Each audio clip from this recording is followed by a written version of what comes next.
Howdy, howdy. We are live on another Friday night for a live Tex-Trek podcast, and we are going to be finishing our Deep Space Nine Season 5 discussions. Dave, I've been looking forward to this day since the moment we began. No lie, like this is like the moment we began talking about DS9 on the show. This is some of my absolute favorite content in 56 years of Star Trek.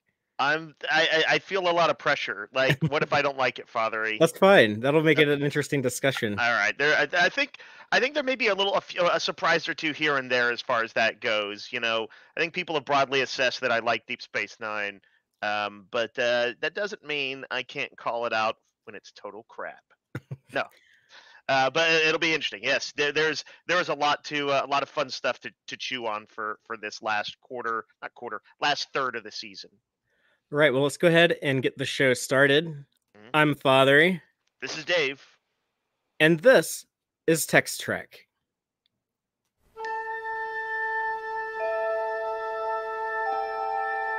Engage.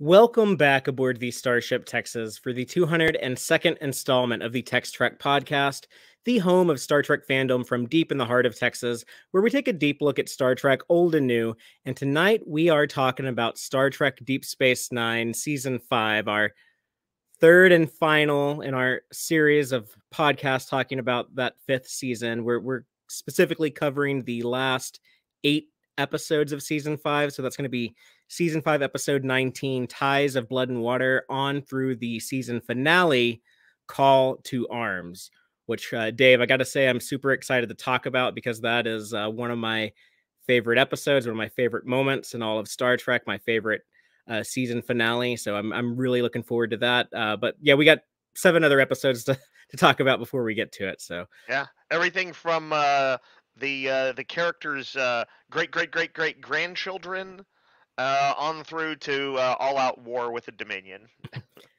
So I'm sorry for people that are watching, but my number one, my first officer, Amos, my puppy, is going to be sitting in my lap and hopefully not being too much of a distraction because his mom's not here and he doesn't know how he's a Velcro dog. I guess that's like the terminology.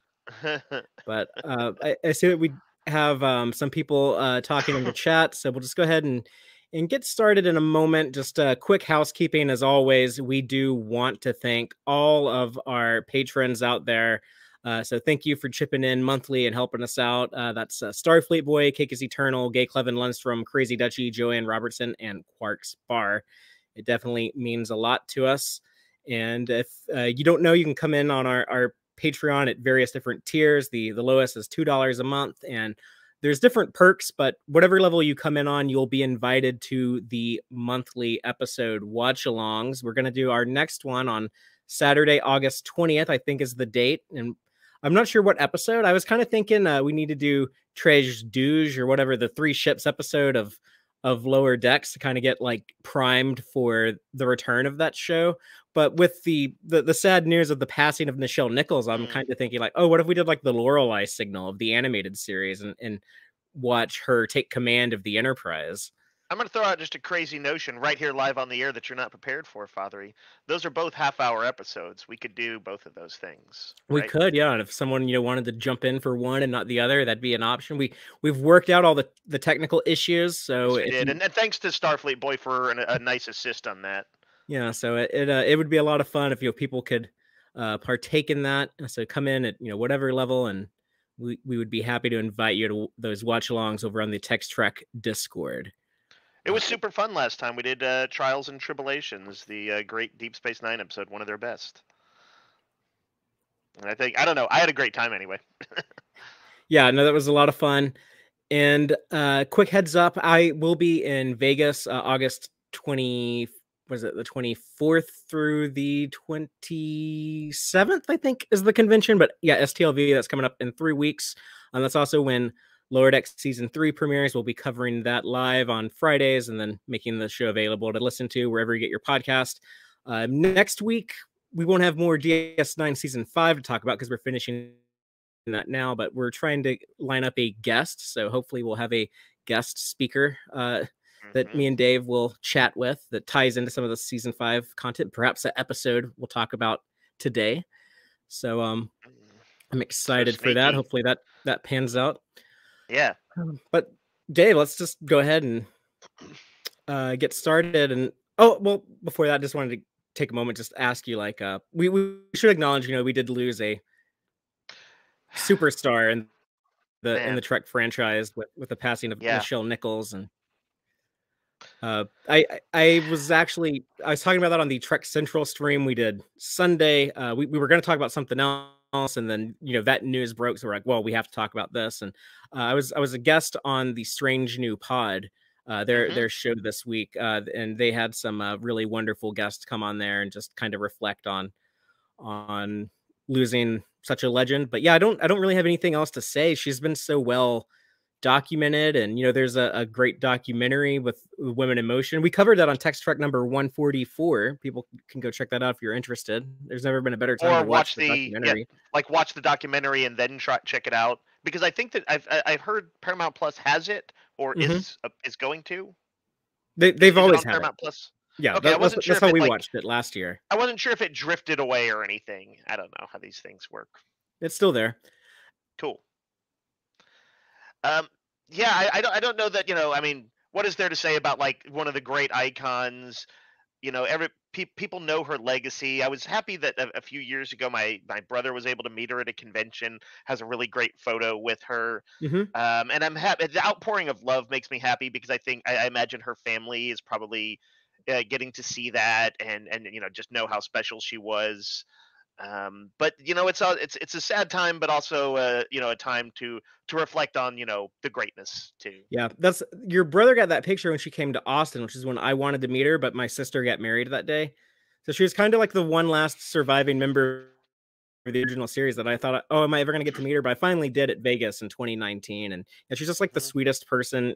She made me feel like so welcomed and special. Just just that brief moment I had to chat with her. But yeah, really cool person. Everyone seemed to love her. And, I'm just glad that, like, her MLK story was told so frequently, or so many people like Whoopi Goldberg talk about how important it was for them seeing a Black woman on the bridge of the Enterprise growing up. But, it's kind of a beautiful thing that all of this stuff has been repeated. And we just need to make sure that we continue to, carry that on so that future generations will learn about her as well. Sure. It even has a sort of bearing on one of the episodes that we'll talk about, which that one is about keeping people in existence by remembering them. I also found myself watching on YouTube her her Star Trek 3 scene. Well, that is a great moment, but let's just go ahead and get into DS9 Season 5, Episode 19, Ties of Blood and Water. We're just going to run through the synopsis on each of these before we start talking about our opinions on it. But yeah, with this episode, the official synopsis reads, despite remnants of pain and a revelation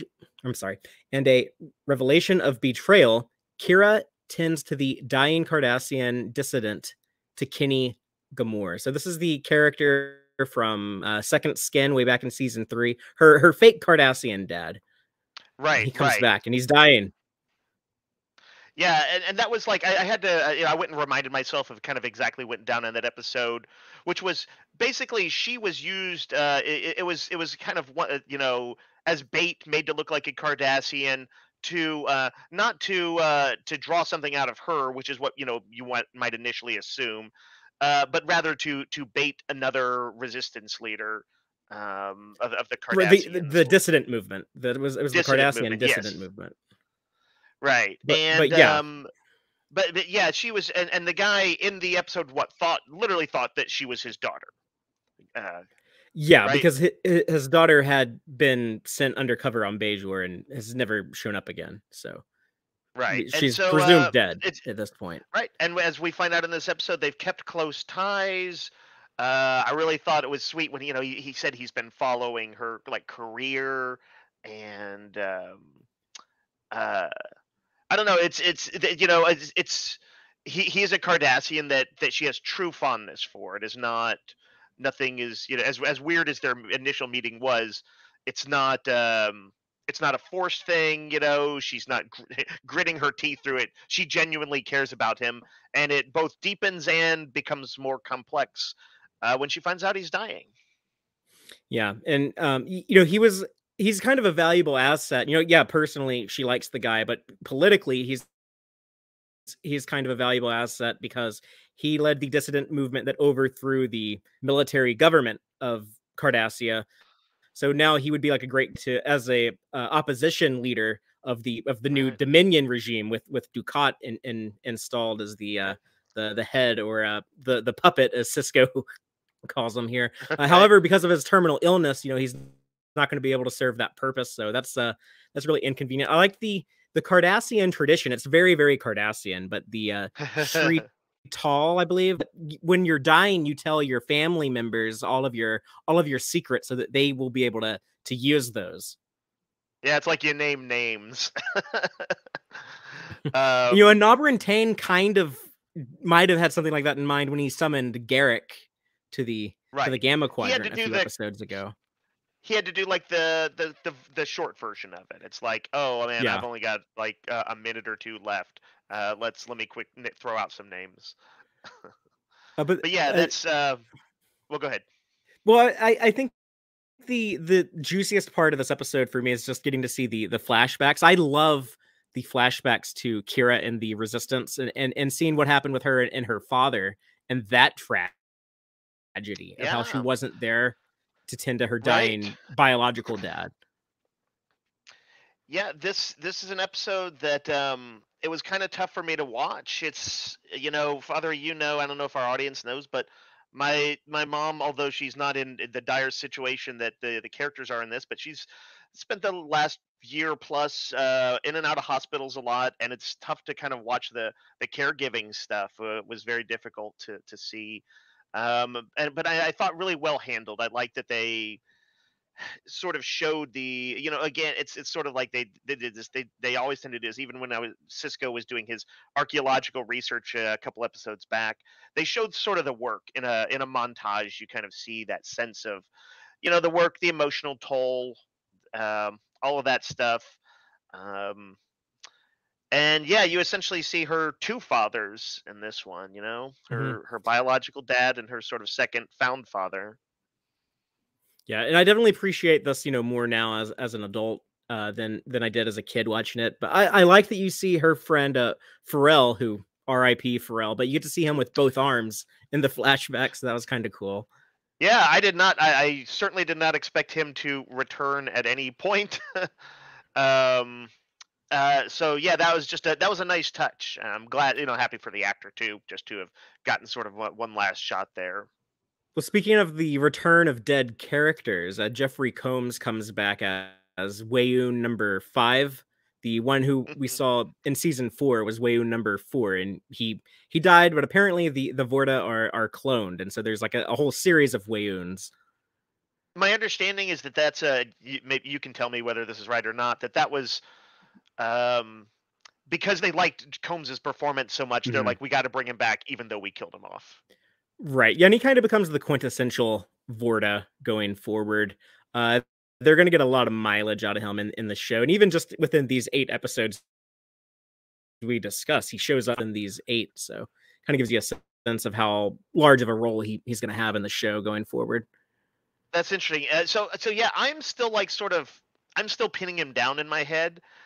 In this episode, I thought the interesting thing was that, given the general seriousness of the changelings and certainly of the Gem Hadar, that his particular Vorta was kind of weirdly not quite carefree, but kind of like a weirdly outgoing and exuberant. Is this the one where he like drinks the poison that they? Yeah, that is the one where Y- that was supposed to go to finish off Gamor, right. and that Cisco busted busted Ducat on, and then he just like he threw off even Ducat is like, what the hell are you doing when Wayun just chugs it? Yeah, he was just like, "Oh wow, that is quite toxic," and then gives the explanation that he and it kind of makes sense. The Jem'Hadar have been genetically engineered to be like the perfect soldiers. The Mhm. Vorta have been engineered to be like the perfect diplomats and politicians, and yeah, they're uh, kind of assassination proof, or at least poison proof. So they're they're Right. they're they're hard to assassinate. Uh, but yeah, that was a funny scene. I always enjoyed that, and it does kind of set up. There's tension between Ducat and Wayun. They're working together, but yeah, they're kind of sometimes like they do butt heads. Wayun's more he's the company man. He's just like purely loyal to the Dominion. He's always going to be pushing the Dominion agenda, whatever the founders want. The founders are gods. We must do their will. Where Ducat's more focused on himself. Right, he's kind of capricious and egotistical, and yeah, he'll I'm sure he'll do something out of spite, right? I do like the conversation of Gul Dukat. He's still calling himself Gul Dukat, even though he's the Cardassian head of state, or like Right, the governor for the Dominion, or whatever. But he right. Didn't doesn't he say promote it's himself like he's like, back oh, to it's I thought I'd be humble about it, right? Isn't that kind of his thing? right. Yeah, it's more humble than calling myself emissary. But he didn't promote himself back to legate because he was a legate before his fall from grace. So I wanted to bring this up before, but I thought I would save it till now. But Dukat is kind of like he's like the Cardassian Kirk. When Kirk went from being an admiral to being a captain, because captain's more Hmm. you're in the action, you're in the seat of the chair on the ship and stuff like that. But he is really kind of an embodiment of the criticism of Kirk and kind of Star Trek in general that I don't agree with, but it has a little bit of merit of just that it's very much kind of like American imperialism or colonialism. Like the guy goes on like the advanced ship and goes to the planet of the backwards people and tells them, oh, your whole society is all wrong and everything, kind of like takes over. And Right. that's kind of If you just did it our way, then everything would be fixed. right. And that's kind of how Ducat and the Cardassians, the occupation of Bajor, also his fixation on Bajoran women and stuff. That's kind of like the Kirk thing of wanting to go and sleep with all It's the interesting. the alien women. Again, like I don't think that's actual Kirk, but kind of like that Right. that But idea, that notion. he's like a dark mirror of like the way that some people conceive of Kirk, even if it's not accurate. Yes, yeah, and I think that that's really interesting. It makes for a really cool villain in Star Trek. Yeah, absolutely. He's great. He's pretty creepily duplicitous in this, even to the point where after Gamor dies, they had a notion, that they are going to return his body to Cardassia and Yeah, proclaim that he had a deathbed conversion to back to the they fold. still proclaim And that they just don't get to yeah, that's bury true. him. Right. Yeah, and it of course leads to this very touching moment of seeing that the garden that was so important to Kira's dad, who she was it filled his conversation in his dying hours, and that's where he's buried, and now that is where Gamora is buried as well. And it's also cool that you see, Bajor is kind of like barren and ruined under the Cardassian occupation when Kira is burying her biological father in the flashback. And then you have the juxtaposition of seeing that with the Hmm. more lively and lush and green Bajor when she buries what's his name? Uh Gamora. Takini. Uh Yeah. and it's kind of a shame that Bajor's about to get occupied again in a few episodes, but Well, yeah, I it was was just cool, thinking to like see you can't help. how far they've come. Yeah, that think that destruction still looms for them, but that they had a period of some growth, some stability, and there has there's basically been progress made in the 5 years the station has been up and running. I really like this episode. It's actually one of my favorite of the season. I figured you would, because you were just speaking about how you enjoy the Kira centric stuff so much, and the Bajor and Cardassian stuff. Whenever they give So her, as much as there is the O'Brien must suffer episodes, Kira has to suffer too, and I mean that kind of everybody does on yeah, DS9. I mean she But cries a lot. Nana Visitors turns on the waterworks a lot in DS9. yeah, So much that and as a and kid, and I was so stressed, but I always felt so sorry for her. I used to just like worry, like, oh, I hope Kira's gonna be okay. It hmm. really bothered me as a kid. Well, it's a great juxtaposition because she's so tough most of the time, Hmm. but she's also kind of Especially wears early her heart. on. She wears her heart on her sleeve. Well, yeah. Well, there's a bit even early in this episode. What is it? Is it Worf and I forget who's talking, but they're saying that they're like, oh, it's amazing that she actually warmed up to any Cardassian, and Dax or somebody is like, oh, it's amazing she warmed up to any living being at all, based on who she used to be. And I thought it was such a good choice of the writers. I've talked about this on here before, but when we were talking about previous seasons, but I thought it was such a good choice from the writers that she doesn't have like bigotry or hatred towards the Cardassians. She'll kind of make jokes about it sometimes, like when Dukat is saying like, you can't trust Garrick, he's a murderer, and Kira's like, yeah, like I said, he's a Cardassian. But Right. she, like really and truly though, like when she's not trolling Dukat, like she doesn't have like any resentment to the Right. individuals.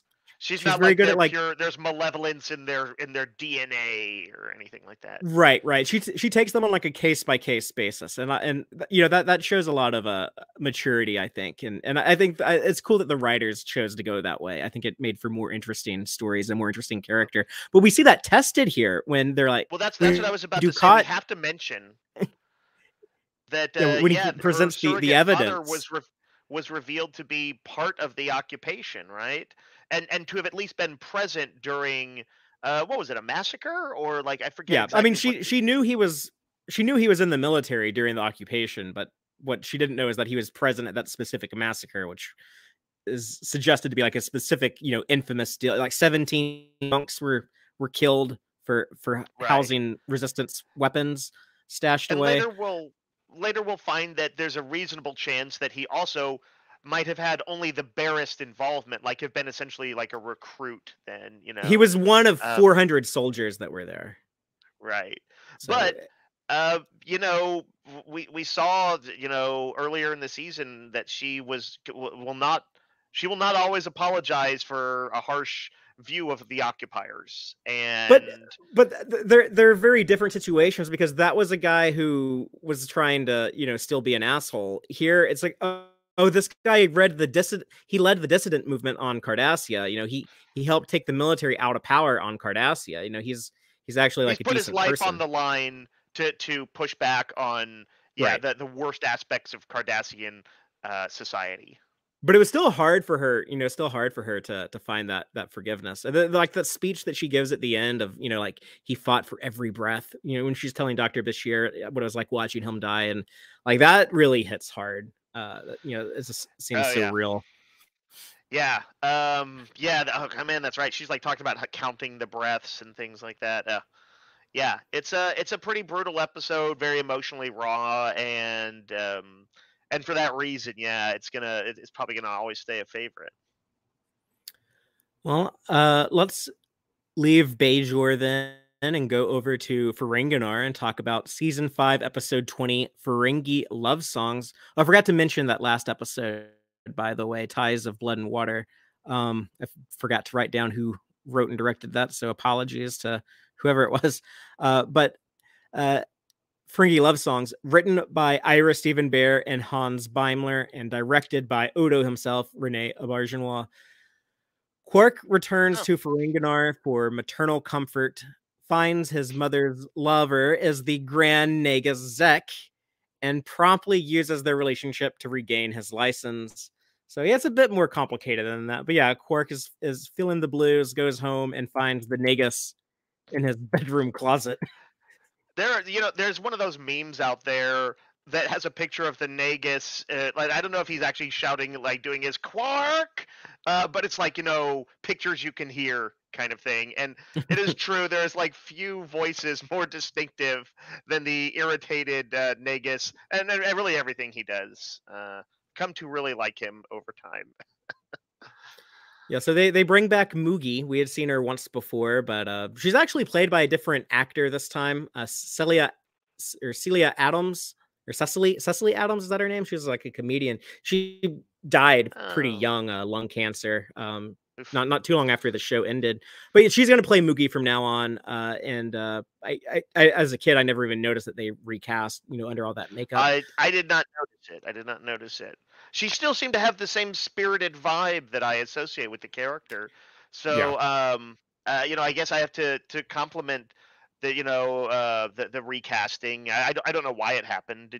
Do we know why I it think it was because happened? of the makeup, the Schedules? prosthetics. Ah, Some people okay, have a hard time working with that. for But sure, for sure. speaking of casting and actors and prosthetics and stuff, we just had Jeffrey Combs as Wayoon in the last episode, and then here we have him as Brunt FCA. So who also beams Is he into the first closet. glimpsed in this? In Yeah, like everybody is like ends up in Quark's closet. Yeah, Um, Yeah, loved that. That was the first appearance. Like he goes home and literally the head of his planet is in his closet yeah, the most hiding powerful, because the wealthiest, most powerful man on Ferenginar is in his closet. He's just like, it's great. Quark, It's you like can't be here. and like Quark does he do that thing where he like just like tries to he's like okay I gotta go I'll go and then he's like Yeah, wait a there's like, minute. wait a minute. Yeah, it's very cartoony, but It's a I little kind of sitcom. enjoy the cartooniness.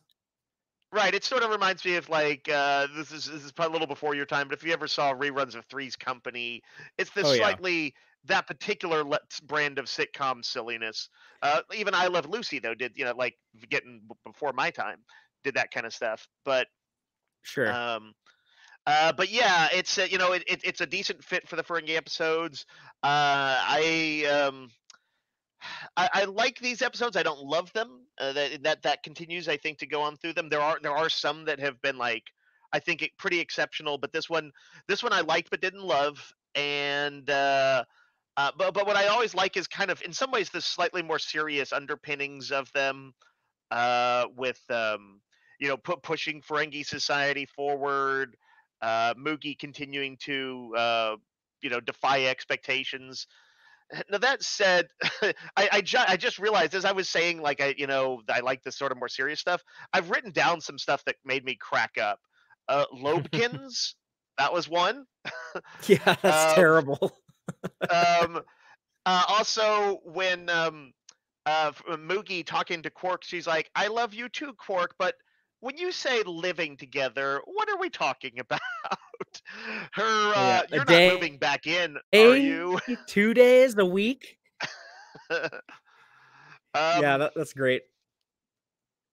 yeah, The there's, part that makes me laugh, the yeah. the part that makes me laugh is when he's talking about how like the Nagus's memory is so bad and this guy doesn't know what the hell he's doing. And she says, well, did you try stroking his lobes?" And Quark is like, "No, I didn't try stroking his lobes."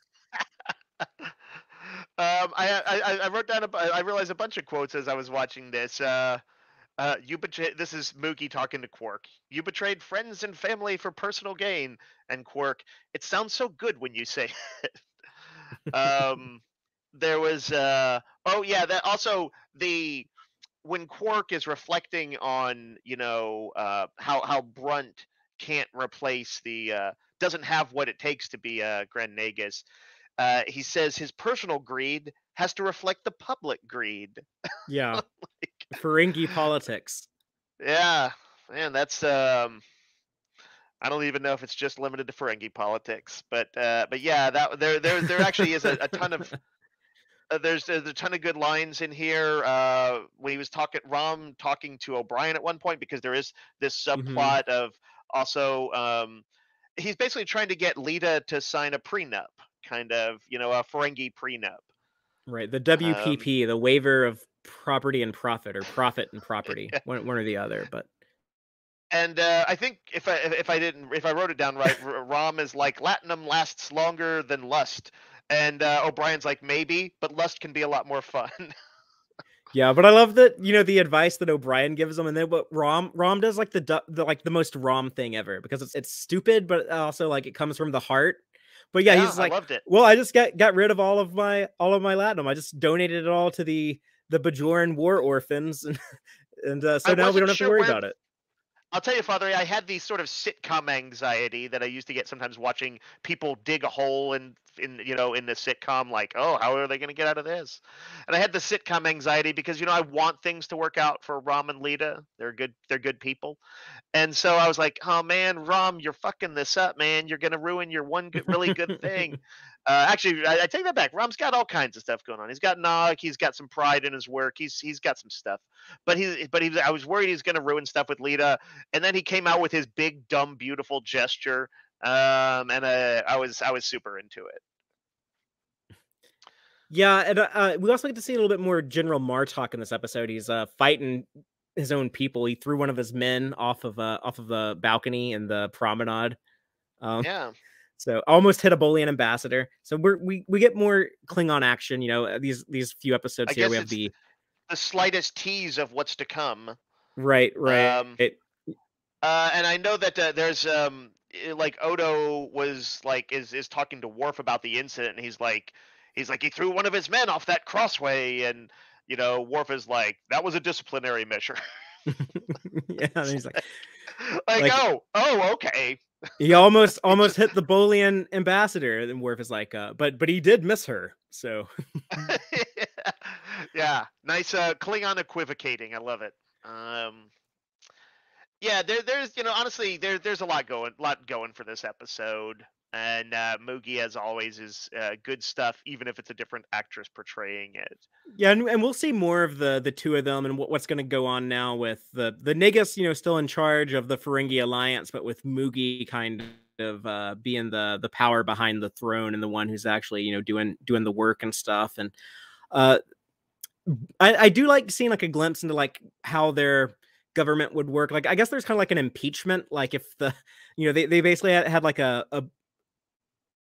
committee or something do a inquiry on the Nagus, or like make them like answer a bunch of questions and stuff. Quark was able, and Ishka were able to coach him through it, but they were able to keep Brunt from taking over. My only big criticism with this episode, because I actually like it, I enjoy the cartooniness of it and everything. I have a lot of fun with most of the Ferengi stuff, but the Ferengi throne room set just looks so small and cheap. When I'm watching this, I'm like, what is this, Babylon 5? Come on now. But no, but that's like a minor criticism. It's just, yeah, it would have been cool if it was like a bigger throne room, but I guess that's Ferengi architecture. They like small rooms. Maybe when they do the special editions one day. But yeah, But it's yeah, a it's fun one for me. yeah, I agree. But And I don't have just anything else Quark really big to cringing, say. What's that? just him cringing at like the Nagus and his mom the whole time.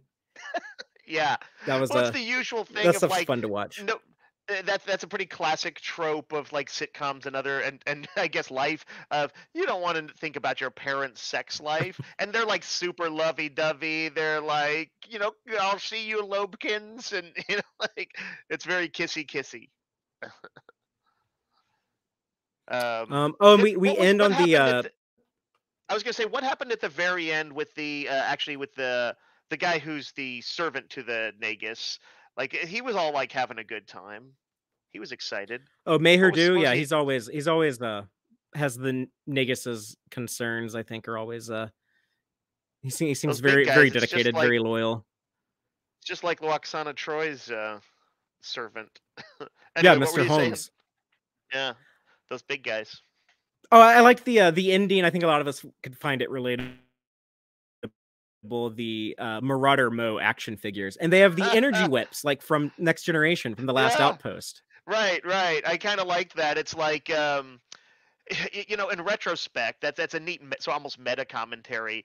The Ferengi as like an action threat was very ill conceived. That was their one real shot at it, kind of early on, and and so breaking it out as like a slightly hokey action figure, concept for the Ferengi, I like that as a at the kind of wry commentary on that. I'm going to say misstep of the early days when they were still trying to figure them out. And it was just funny to see Quark, of course, you know, excited about an action figure. Although I suspect for him it was as much about the potential value of it as anything else.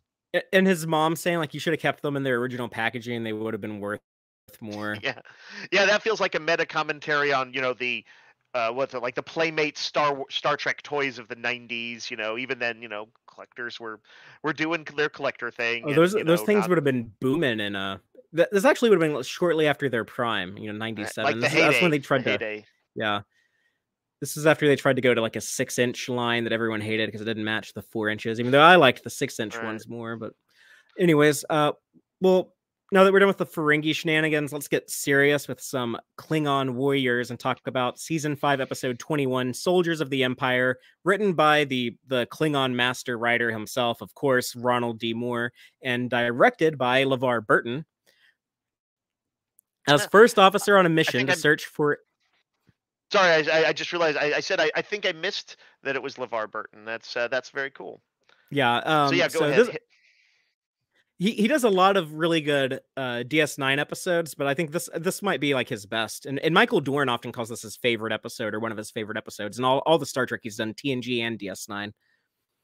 But the synopsis on this one: as first officer on a mission to search for a missing Klingon vessel, Worf plans a risky maneuver when he realizes General Martok is too afraid to lead. Another one of my favorite episodes of the season. I'll just throw it out up front. I felt like it was like a sort of spiritual successor to A Matter of Honor back in the TNG days. Hmm. To Riker's, basically Riker. It was like what officer exchange program. Right. And then we Yeah. saw that So again when Kern came over to the Enterprise. But that's right. That's right. Yeah. I always like those ones. yeah, And this was the not a idea here. I was gonna say the idea here from with Ron Moore. I can't remember if it was Ron Moore's idea or Ira's idea. It might have been Ira asked Ron Moore to do this, but what they wanted to do is like, okay, what if we just did like a whole like Klingon episode? Just like if there was like Star Trek Klingons, like the TV show, it's just about like a bird of right. prey. Like what would that episode be? And that's why Oh, they that's never cut interesting. away from the ship after they established the bird of prey. They never cut back to the station until they return at the end.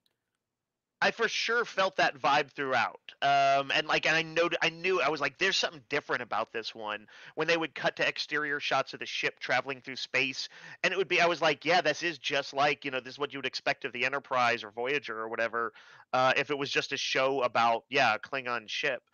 And you kind of get to know the crew on the same level as them, and yeah, they just don't cut away. They also sometimes Klingons are treated a little bit novelty like. Even in serious Klingon episodes, it's sometimes like, what kind of amusing warrior what response will they have to this, to some problem. And this one I felt like, it's one of those ones that did the deeper dive. You're just, kind of immersed in the culture, and so you get to see the nuances. You get to see. I mean, I think, is this the one where Dax actually? Yeah, she says early on she's talking to what O'Brien says something about the Klingons. I think early on, and she's like, Yeah, about how Klingons are like actually they kill each other to move up in rank and stuff like that. right. It's And when he compares them to pirates. yeah, He's like, yeah, it's just like serving on a pirate ship. And she's like, there's actually a lot more variation among Klingons than you'd think. And she mentions that there's brave Klingons, there's cowardly Klingons. It's, in retrospect, very much a setup for the whole episode. yeah. But And even like yes, there's circumstances where you might kill your superior officer, but like there's very specific circumstances for when that's an option. It's not like they're just running around stabbing their captains all the time. right, right. They have a protocol, they have a hierarchy of sort of like how it's supposed to work. Um, I think it's interesting. I've probably talked about this with Klingons episodes before, that Trek is so broadly kind of, pacifistic. And yet there's this side of Trek that they like to cut loose every once in a while, and where they focus on the Klingons, and they kind of indulge in, I think, that warrior culture that even if people, I guess, I'm guessing that not everybody watching Star Trek is some stripe of warrior, but like it can enjoy the idea of it. There's something appealing about it, something kind of primal, and these Klingon episodes serve it up, right? Yeah, for sure. It's something I've always enjoyed in the franchise from, my childhood on up. I largely because of Deep Space Nine considered Worf my favorite character for a big chunk of my life. Hmm. Perhaps still now, I don't know. We'll see how he looks in Picard season 3. We'll see if he can reign supreme in my ranking of characters after his latest, possibly final appearance next year. But yeah, I think DS9 has the best Klingon episodes out of all the Star Trek shows ever, and For Soldier of the sure. Empire is a big reason why I think that. And just cool to see Worf in his element. Getting to know Martok. This is the most Oh. we've seen of Martok, the real Martok, up to Well, this it's point. it's like, yeah, their portrayal, what's revealed in this. First of all, I knew that I knew he was gonna play a bigger role in the show, but I didn't know how it was gonna come about. And I was like, oh, he's liaison on the station. That's kind of setting it up. But I kind of didn't know that he was dealing with this kind of Klingon versions of like their of PTSD, right? And for a big chunk of the episode, I was like, oh, he's holding off and backing off of this conflict or that one. And I was thinking that Worf and Dax and everybody on the ship was wrong, and he was pulling some kind of Kirk-like maneuver where he was going to have like an amazing victory, and nobody else saw it but him. And I thought, I was like, oh, this guy knows what's going on. I didn't realize that he really was kind of broken, at least from a Klingon perspective.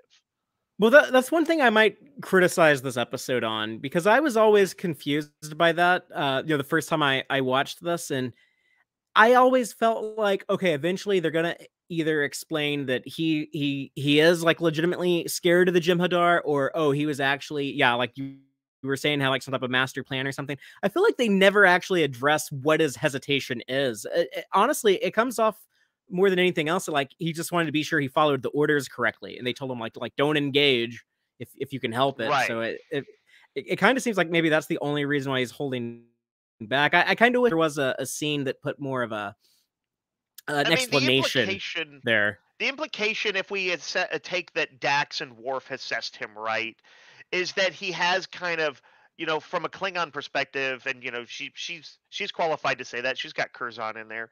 He has, that there has to be these shows of bravery and courage, even like even with if you're dealing with allies like Starfleet who are going to want you to hold back and be more diplomatic, that you can't function fully as a Klingon if you don't engage with that aspect of Klingon culture, that bravery, more often.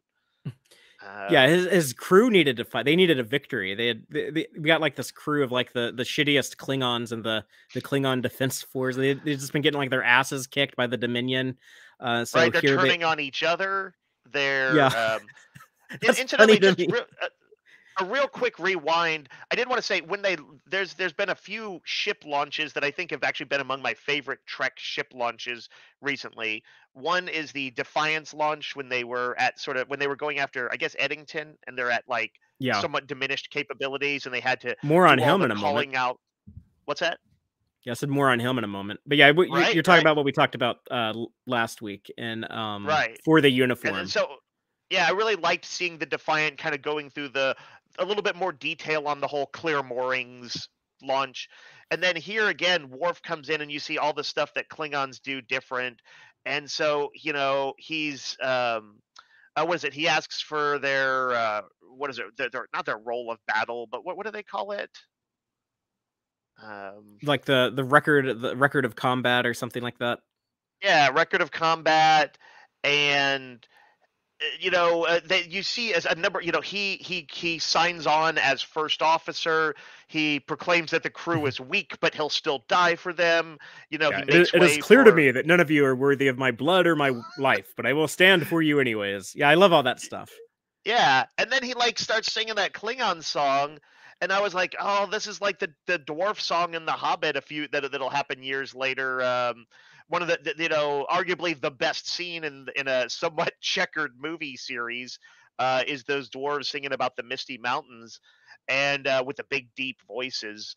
And oh man, I was tearing up at the end when they did it Right. when it happened Because naturally. the first time they're not really like their crew isn't really into it. They're so like depressed and demoralized. By the way, it Yeah, cracks me up when they do break out into a fight because it was the old helmsman Lesket was saying how yep, like the Jem'Hadar will dominate over all the Klingons and like the who was it? I think Cornyn hmm was the guy who was like getting mad listening to that. But instead of Cornyn attacking Lesket, he attacks the guy Lesket was talking to the young Klingon, or just like he's just gonna fight the nearest guy to him. But whatever. But yeah, right. like the end when Worf challenges Martok to make him stand up and do the right thing by Klingon standards and go into battle and the display of combat that Martok puts on in front of the crew kind of galvanizes them and like excites their warrior blood. And then this time when they sing the song, like they mean it, like they're putting like their hearts into it. And Dax is like, "Come on, Worf, I got to get you to the med bay to patch you up." And he's like, "Wait, I need to see this." And the Yeah, reveal at the very end, when they're celebrating on the station, and Martok says, "How did you know when you let your guard down? How did you know I wasn't going to kill you?" And Worf was like, "I didn't know." And I love how selfless Worf can be. He's so like honor bound and duty bound. He's not great with, family stuff. Probably not the best dad, probably not the best boyfriend, but when it comes to like being a Klingon warrior, you can't find like a better example or like a braver, more selfless, more dutiful soldier than right. Worf. It's one of those things that actually the maybe those imperfections in him, and sometimes even slightly the way different writers wrote him, it actually sort of ends up working to create this complex character who's deeper than you think, but Right. capable of screwing up. It's part of what makes Worf a great character. And incidentally, I knew that he was at some point going to be taken into House Martok, but like I don't know when any of these things will happen, and I'm usually so in the moment in these episodes that I like my heart swelled up when it happened. I was like, oh, it's now, it's going on. At that moment when he calls him to his house. And we never actually see the big battle. It's kind of like the robbery in Reservoir Dogs. They just kind of, but yeah, like It that's not sort the of important makes stuff. Like, it makes sense because it was about Martok's journey to be able to do that. But I won't lie, Father, there was a part of me that wanted to see the battle. well, they had to save their budget for the big battle at the end of the season. So, That's true. we also got to see Martok be like the Klingon version of Picard and do like the engage hand gesture, except he says it in Klingon, so it's like Moksha or whatever the Klingon is for engage, Yeah, yeah. something like that. But yeah, and I love Klingon war songs in general. So any episode with Klingon war songs. This isn't one of the ones I've memorized, but Interesting. I would have to say, this is the best I've heard. It struck a chord with me. I think part of it, yeah, was seeing the way that it sort of functioned as this sort of galvanizing group thing. Um, yeah, I was really into this episode. One of my, this was probably going to even just be like a favorite Deep Space Nine episode overall. And I also, by the way, when they're talking about the Dominion, I like that even these brave Klingons, were kind of in this broken state where they were like, oh, that, one of them would be like, oh, they have no honor, and then the old Klingon is like, that's why they're gonna win. It's like they're better than us. They're gonna crush us. They're the future. I'm like, wow, it is a level of despair I hadn't seen a Klingon at since, I don't know, maybe last time I saw Kern. yeah, I mean, like the Klingons are kind of just like dominating all over the Cardassians, and then the Dominion shows up and drives them all out like immediately. So it's yeah, that was kind of a big slap in the face to all the Klingons. They probably all caught off guard by that. Um, but yeah, let's move on then to season 5, episode 22, Children of Time, teleplay by Renee Echevarria, story by Gary Holland and Ethan H. Kalk, and directed by Alan Croker. The investigation of a planet surrounded by an energy barrier reveals a colony founded by the Defiant crew members when the barrier caused them to crash 200 years in the past.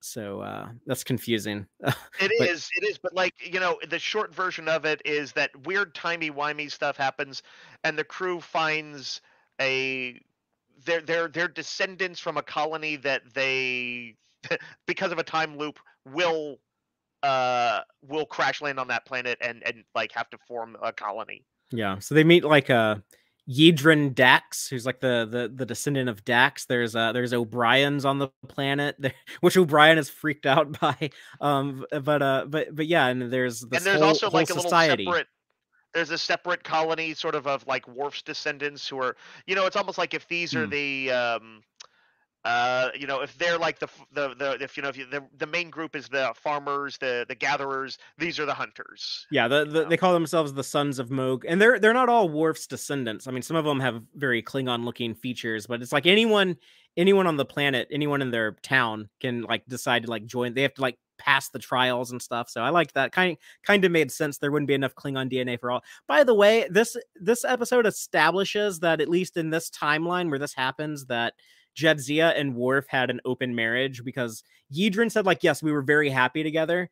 But there's a lot of like Klingon looking people that don't have trill spots. There's people with Mm, trill spots that don't have Klingon foreheads. So clearly, like, they were hooking up with other people besides each other. interesting point. By the way, the audio people can't see this, but in these slides that you currently have up, the image, they look badass. These hunter dudes look dope. The Sons of Moog.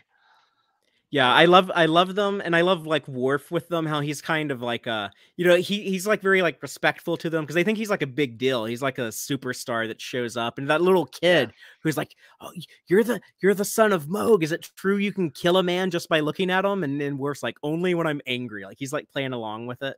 yeah. This episode, there's a lot going on in this episode, and I will say it's like it maybe almost to a fault at times. There's like thinking about your descendants.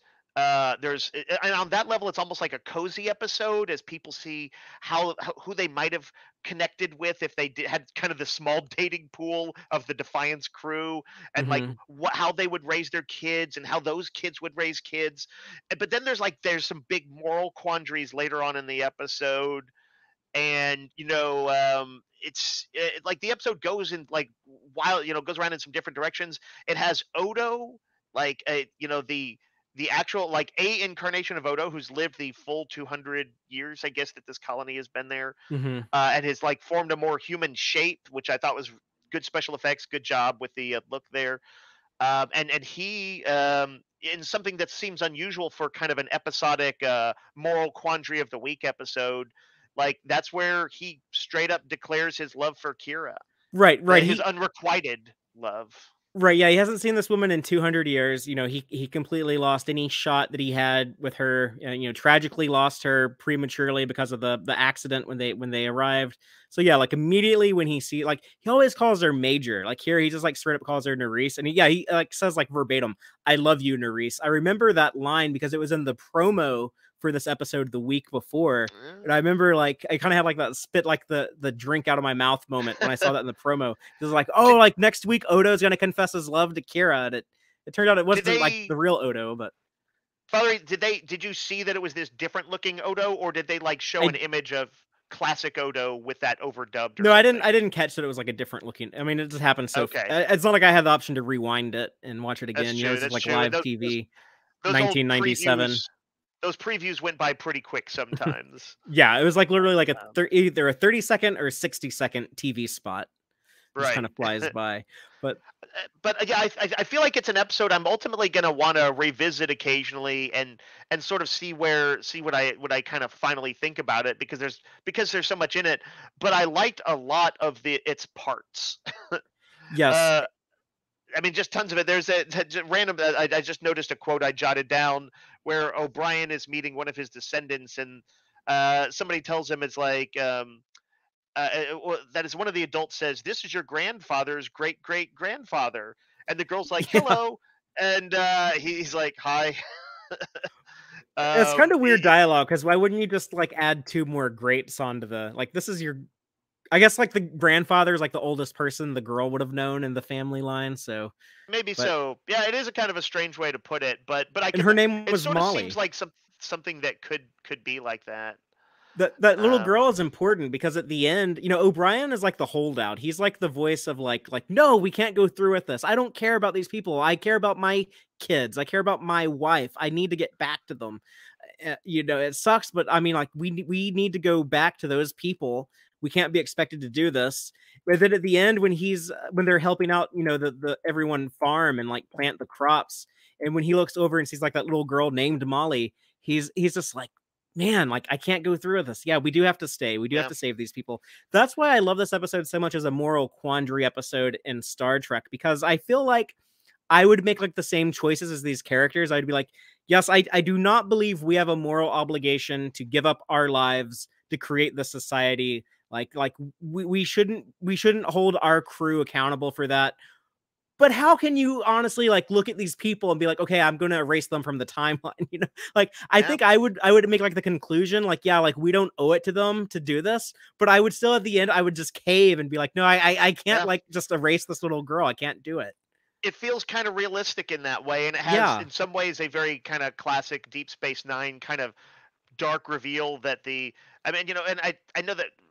I don't know if people have remembered exactly how things go down in this episode, but essentially, early on, they think that they can use some text answers to sort of split their, into two timelines, or sort of, so that they will form this colony, and yet another group of, another version of the Defiant will be able to go back to the station, and all be okay. But then they find out that's not possible, that it has to be one or the other. Either this colony of 8,000 people living like Star Trek Insurrection, kind of frontier utopia, lives, or the original crew goes back to the station and lives out their lives.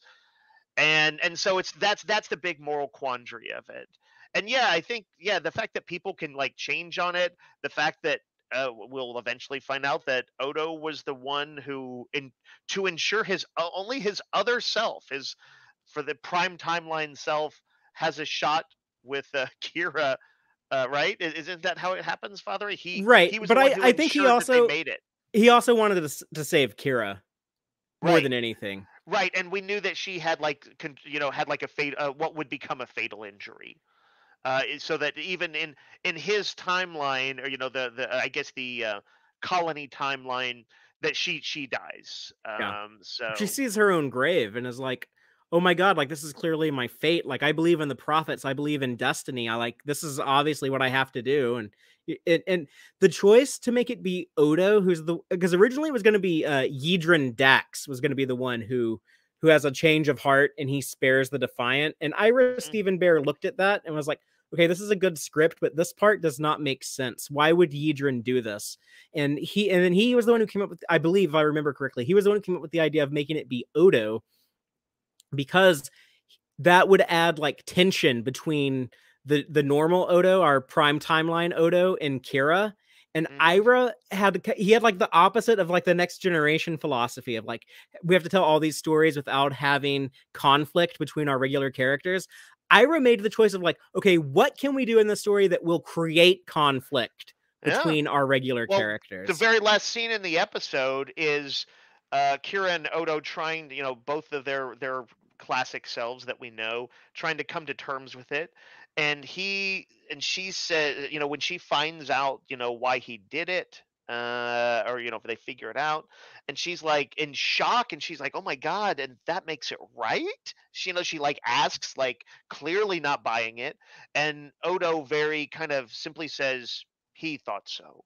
And we don't know how much he himself thinks it, but it obviously reflects him. It's a different version of him, but it reflects him. And that they kind of end with that ambiguity. They haven't resolved it. Uh, like I said, there's a lot in the episode. um, there's also a teaching program, like a Quark AI that's teaching kids down on that Yeah, planet. because he's good at math. Yeah, So I I love that bit. It was hilarious to hear Quark giving like kind of like warm teacher dialogue to them. Well, and that was, Armin Shimmerman doing the episode. He's contractually obligated. It's like, how do we fit Quark into this episode? Oh, So here, really? yeah. Is that really? Oh man, that's funny because I like it. I would never have thought about it like that. I felt like it was a scene that just worked on its own merit. So I guess good job to the writers. You were painted into a corner and you found a creative solution that They worked. do that in DS9 all the time, very casually. Like it doesn't really stand out, but like in the episode, looking for Parmok in all the wrong places, Cisco shows up for just one quick moment in that entire episode, and he's just like, "What? Really? Worf in love? Ha!" And then like he just walks off camera, and you don't see Cisco again the rest of the episode. But Avery Brooks was contractually, promised and obligated to be in every single episode of the show, so. It's like, here you go, Avery. Just have to work. Just come in on the morning. We'll shoot this one scene, and then you're off for the rest of the time we're working on this episode. Interesting. Yeah, yeah, you're right. They are pretty casually great at that stuff, and it does seem to show up again and again that they're able to work with the cards that they're dealt and really come up with great solutions to them. Yeah, and the show has so many. The characters are so rich. The cast is a very rich cast of rich characters, and so many of them can be like leads of their own stories. And and then they bring in like so many like recurring characters, and so yeah, sometimes that you have to like give your captain the back seat for a little bit, or maybe Dax isn't going to be in this episode at all, or she'll just have like one quick moment or something like that. So yeah, they really do a good job handling that. Fatheree, did you? I wasn't 100% sure I bought it, but I liked the idea that when they, basically when this colony thinks that they're all going to disappear, they sort of go ahead and decide to, like, reap the harvest, right? Mm-hmm. Sort of one last day of community, and that's what breaks the. That's what breaks O'Brien and everybody else, and Worf even shows up with the hunters, and they're a little disappointed at first. They're like, "You said there was an enemy to fight," and Worf, kind of extends the metaphor of what a warrior can do, and he's like, time is their enemy, and I liked Yeah. that. I wasn't 100% sure I bought that Klingon would extend the warrior metaphor like that, but I liked it. I love that moment. Yeah, time is their enemy. We should help them defeat it. Yeah. I also love that O'Brien tells Worf like, "Easy for you to say. You hardly ever see your son." Oh yeah, It's like, yeah. yes, thank you. Someone in the show is acknowledging like Worf never seems to care about Alexander or go visit him or anything. So, What does Worf respond to that? I don't think he says anything, but Oh, okay. Because there was something where I remember, I think it's maybe one of the episodes we've already talked about, where he expressed regret over not seeing Alexander grow up or something, in regards right to to Kirayoshi. Yoshi. Yeah.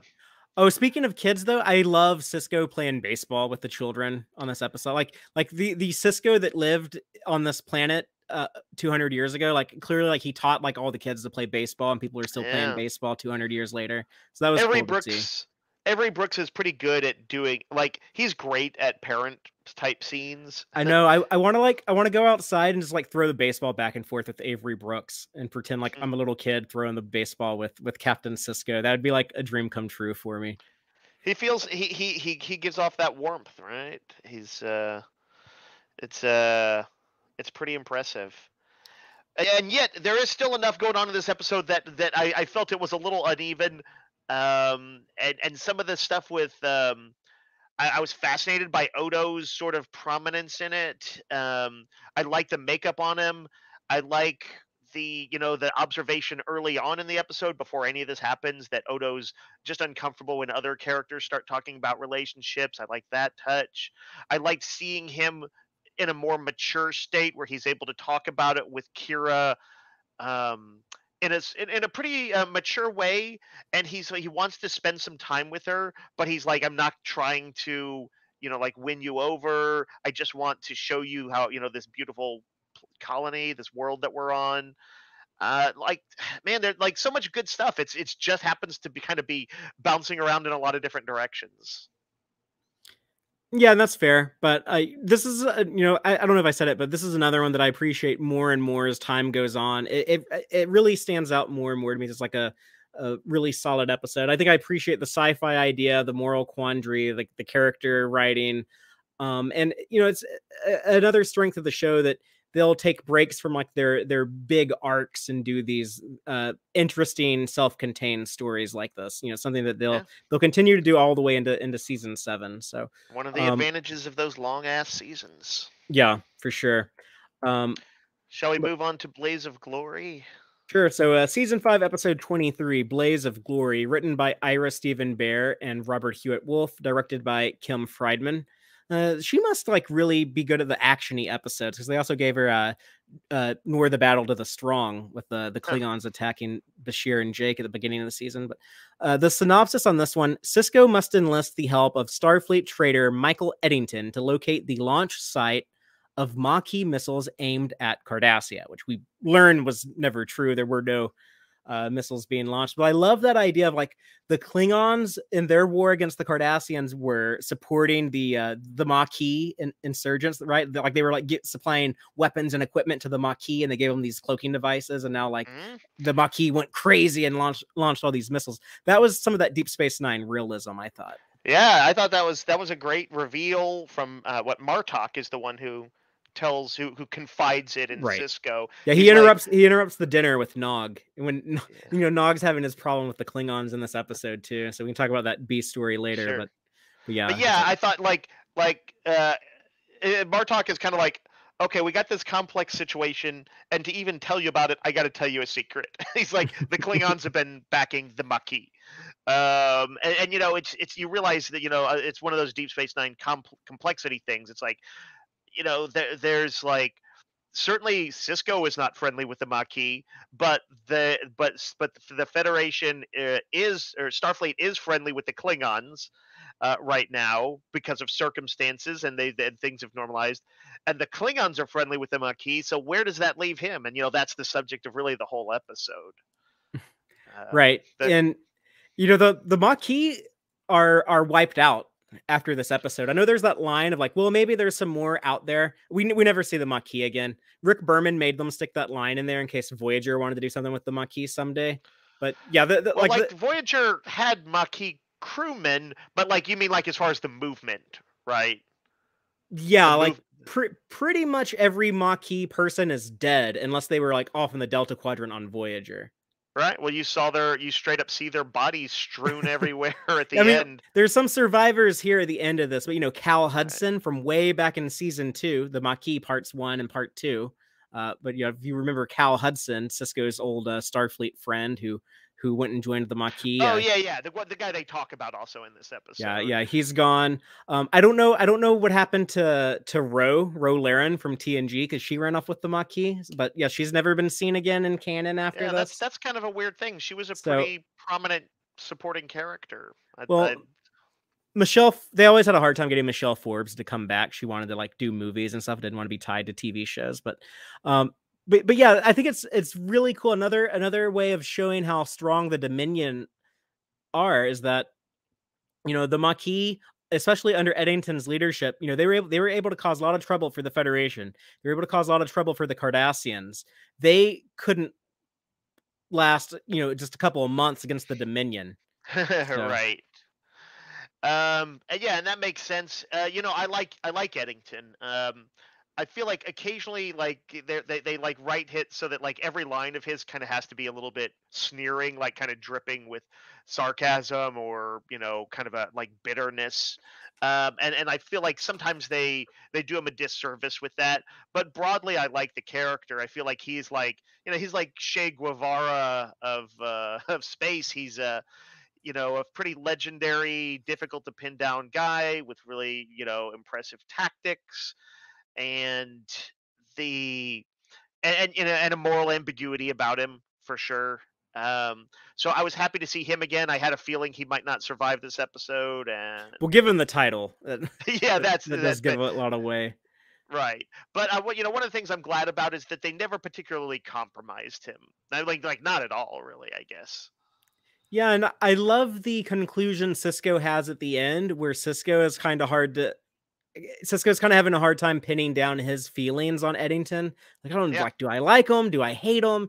And I love that because I've been watching DS9, for years and years since the original run, and I wasn't really that impressed with Eddington as a kid. I think I kind of thought he was a little bit of a boring bad guy. I think that he just kind of looks like, like this boring, balding He white looks a dude little from like a he Canada. looks a little like a TNG character or supporting character. But I have a hard time figuring out, where do I stand with Eddington? Like, do I like him? Do I hate him or whatever? And I feel like he's like a consistent character, and he's very much like has like this realistic, presentation. Like I get like the idea behind him and everything, but the Yeah. part that I question, that I'm unsure of, that I'm uncertain of, is my own feelings about him. And that's the same way Cisco is at the end, where he's like, Right. telling Well, Dax some in of some ways he might be the most loyal man oh, ever, but he mhm. also was like lying to us and used his position to aid the Maquis, and so he's kind of a traitor, but he's also like, he's very heroic right up to the very end, and yeah, it's interesting. Well, to some degree, because he is the embodiment of the Maquis. To some degree, like where you land on him depends on what you think of the Maquis, and they're depicted in somewhat different ways over time. I think like they initially get rolling because what was it like treaties between the Cardassians and the Federation left some of the people in their DMZ kind of hung out to dry, right? They had to leave. They're like, okay, like I know that you have your colonies on these planets, but we just had like this treaty with the Cardassians. We have to give the planets over to the Cardassians. So let's just relocate you. We'll build you like new colonies on new planets. It'll be cool. And yeah, and they were like, no, we don't want to go. It's like, well, the Right. Cardassians say you have to, and they're like, well, we didn't sign a treaty with them. We're gonna stay here. Eddington says their end game was to declare themselves like their own Sovereign. independent sovereign nation. Yeah. Yeah, that's interesting. And like they've also shown that like the threat that looms over most of this episode until you find out that it was essentially a code for something completely different. The Mhm. threat of like, these missiles that could devastate Cardassia and cause like, like an incredible clapback from the Dominion, all out war. Which Like happens anyways. that's true. Um that it's that level of chaos and instability to the galaxy, that destabilization, that would be bad. It's pretty objectively bad um, for the Maquis, and I guess that would indicate the extremes that they might do that would not really hit, where it's more good than bad. Yeah, I know you haven't seen season 6 of DS9 yet, but they're trying to prevent the events of season 6 of DS9 from happening. Eventually they will fail, and the war does kick off. But I guess they get an A Right. for effort in trying to, they really tried to like not have this full scale war. Right. Um, by the way, Father, we talked about the episode with Odo and Quark. Was it Ascent? A few like a review or two back, Hmm. and this is another slightly kind of a Hell in the Pacific. Not quite that, but it's still taking two enemies and forcing them to work together. Right. They It's they a, come up with this. it's the same model. They come up with like a good explanation for it, that the Jem'Hadar can track the Defiant in the Badlands, so they're having to fly around on this runabout. It's just Cisco and Eddington together, and yeah, there's cool tension, seeing them work together. By the way, the Badlands look better in this episode than any other depiction in all of Star Trek. They did this with no CGI. It was just like they shot like actual fire and composited it together, and and used Oh, footage of chemical reactions. that's So cool. Yeah. it looks really like, I mean, it looks like they're flying the runabout into hell, basically. I did not know that that was the case. That's very cool. I do love the old practical effects. I remember as a kid watching like Poltergeist, and when the storm moves into the town, that's I learned about what do they call it? Cloud tank effects, Hmm. where it's a dye released into like an aquarium and filmed with special cameras, and it looks like then they composite it in, and it looks like cool ass clouds. And sometimes those physical effects, they just beat the realism beats digital. So yeah, that's cool to know. I was not aware of that though. And there's also a callback in here to season 3 of DS9. There's a conversation at Cisco's promotion party when he got promoted to captain. He has a conversation with Eddington where like Eddington's like, well, like I'm in the gold uniform. I'm in security. They don't make us captains, and But here they kind of have like a callback to that where he accuses Cisco of like, you were just worried about your own career and measuring yourself for an admiral's uniform. And Yeah. Cisco has some similar things to Eddington about like you were just all about, your own ego and your own leadership of the like you had to have the military victory. You wouldn't settle for a negotiated peace. And so it's you're part of the reason why all your people were killed. Yeah. They let Eddington hammer away at Cisco in a way that makes me think like that there's meant to be at least some truth to it, to like how he attacks Cisco for his pride, and then Cisco's meant to, I think, clearly be hitting on some measure of truth, and how he calls out Eddington as this guy who wants to be like a martyred hero. Yeah, and he does. He gives his life at the end. Cisco lets him run out there and be the martyr. Like, Yeah. okay, like I guess I'll save your wife and your friends, but I'm not gonna stop. Someone else he might have been like, it's crazy, you can't go. Let's figure something else out. No, with Eddington, he's like, okay, yeah, you're gonna go sacrifice yourself. I ain't gonna stop you. Right. um, I actually kind of wish that that Eddington at the end had said something kind of like in his sort of snarky way of like, he's like, hey, at least have the decency to declare me a martyr, as he's sending Mm. off um, Cisco. But by the Fatheree, what I guess the presumption was that the other ones, that the other Maquis they rescue do in fact go to jail, because like a space jail. Yeah, But they're like Cisco's custody, but they're alive. They didn't get murdered by Jim Hadar, so that's better than nothing, that's right? a bit of a bummer. Like I was like, I was kind of thinking the interpretation I wanted to give it, since they didn't actually say that, was that when Cisco said, "Who knows? Maybe there's still some Maquis out there," that it was because he had essentially released them. I don't think that they're actually like. I think they're probably kind of a slap on the wrist. The Federation has much bigger concerns. Just a few weeks after this, so. No doubt, no doubt. Um, but yeah, the B story in this episode of Nog having to earn the respect of the Klingons and stand up to them. I enjoy that. It is a little silly, but I don't know. I like it. What about you? Did it work for you? A little silly for me. Yeah, it was. I think that maybe because they had just reestablished Martok as like, it's like he got his groove back. I'm Hmm. like, I don't need to see some kid telling him to get off the promenade. Fuck that. Like he should have thrown him over the deck just like he did that other That's guy. I will. Um, This is from Nog's perspective, though. He's just trying right. to like do his and job, and, and he's and I getting like bullied. Nog, so I was happy to see him get his moment. I also, They're buddies by the end of it. Like the yeah, I think, cadet and general. I think that's neat too. I like that. There's a little small thing in the episode I liked where we find out that Quark Oh God. like amped up the anxiety of Morn so bad that he like beat him up with like a bar stool or something, right? Yeah. Then stripped down naked, ran across the promenade to the Bajoran temple to the shrine to start praying to the prophets. Right. Like we're all Yeah, doomed. it's funny, but like it does reflect like how the anxiety and kind of terror that builds up to, in a sort of a pre-war sequence.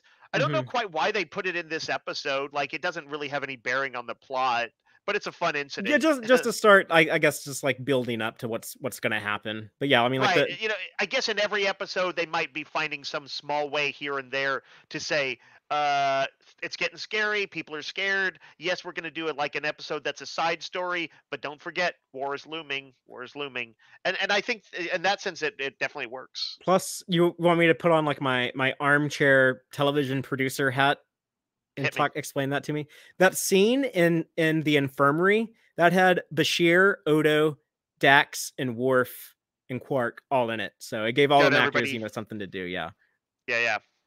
But Yeah, I guess that's another case of like it's a pretty seamless use of it, and it serves multiple purposes. It reminds you of the meta plot, gets everybody in there. It's a delightful probably sequence with Morn that you don't get to see, and you get to see Quark being like a big baby. So that's always a good time. I just miss his shrieks. I need to see yeah, hear his I'm sure he shrieks. screamed like that when that bar stool was coming for him. The The next episode we're going to talk about season 5, episode 24, Impact Nor. Empok Nor. We've discussed it before, but it was way back in 2016. Yeah, it was like when we Before first got started. It was Tex-Trek it was number before 5 or number 6. Discovery. Yeah. Yeah. Yeah, it was like a year before Discovery premiered. Am I correct that Fatheree, it was part of the batch of episodes that we did like for kind of a Halloween outing? It was like, let's talk about some spooky, Yes. suspenseful episodes. Yeah, we did one episode from all the at the time live action shows. It was before I had accepted the animated series as canon. Now I'm like a diehard defender of that. But Exciting. yeah, this is like the only like real like full on like scary horror movie type episode of, and even then it's like, is it really like, does it really qualify as horror? There's nothing like, monsters or There's a anything in lot it, of but people. I mean, it's also kind of Die Hard, almost like a reverse Die Hard in a darkened space station. But yeah, I feel like it does function as that. They're getting picked off one by one. Everybody's moving around in shadows. There's actually a few straight up jump scares when these with like amped up Cardassian not quite undead, but like they come out of their stasis chambers all amped on drugs. yeah, I don't know if we So need to. yeah, I think it's still a fair call for inclusion in our Halloween episode. I don't know if we need to spend too much time talking about it because I don't want to say like all the same stuff we said before, but just real quick, the on this one, the teleplay was by Hans Beimler, story by Brian Fuller. So this is his second Star Trek credit. Speaking of Discovery, and directed by Mike Vieger, or Vihar, I think it might be actually how you say his name. Oh, I thought it was funny as a kid, like, oh, his name is like Vieger, like the motion picture. He directed a bunch of Voyager episodes and a bunch of DS9 episodes. But the synopsis: a foray to an abandoned Cardassian space station for needed parts finds 2 Cardassians in stasis tubes and a drug that turns Garrick into a killer. Yeah, basically, it's kind of a lower decks episode, right? We have like a couple security people, a couple of engineers, Nog and O'Brien and Garrick, and Garrick is like this insane psycho stabbing. He literally stabs a dude. I think it's an ingenious premise actually, because I assume this is all the existing sets of DS9, right? Right. Just saving money for the finale. Right, and yet, like it's a great premise. It doesn't feel like an attempt to cheap out, but yeah, they need a part that they can't do on the station. They need it. It's like weird Cardassian tech, and they're like, hey, there's an abandoned Cardassian station from where they pulled out from some sector. Let's go scavenge it. And so that's all it is a scavenging mission, which by the way goes horrible. Like they lose 4 people on this scavenging mission, arguably a terrible use of a scavenge, but they get whatever they need to keep the station running. Right, they were able to repair the station just in time for the Dominion to take it over in the finale. So. I'm sure Gul Dukat was pleased with their efforts. Oh, thank you for fixing those plasma relay or EPS. I think it was EPS, the EPS relays, or no, was it a plasma manifold? It doesn't really matter. It's all this kind of silly tech, but sure. Father, I jotted down the things that when I watched this like in 2016 that I would have had no context for. So just real quick, I wouldn't have known that the Dominion War was looming, that was happening. I didn't know anything about Garrick. This was like probably the first time I saw him was weirdly with him in his most action-oriented role. Him as like John McClane on acid. I didn't know anything about really Nog. I'd seen some episodes here and there, so I like knew he was the dude that Sisko's son hung out with, but I didn't know this version of him that had come back as kind of a straight arrow cadet. I didn't really know or didn't have that much of a sense of O'Brien as kind of a war hero, which they really lean into in this episode. It's one of the more prominent episodes to talk about it, but yeah, like I didn't really remember some of the TNG episodes that talked about it a fair amount. So I was like, oh yeah, that was all further things that I had context on now. Yeah. They set up the Setlik 3 stuff in that episode, The Wounded, when we see his old captain, Captain Maxwell on the USS Rutledge. But this is, I think, the most interesting use of O'Brien's backstory. I really like this episode. Yeah, and it's what I was talking about, the deep bench. To put it in like a sports term of like the DS9 cast. But yeah, you have so many of these great characters that these actors just perform the hell out of these roles. And yeah, here's a super compelling story about O'Brien and Garrick. Yeah. at some point there early on, they're kind of snarking at each other even before the mission, or maybe it's on their way over.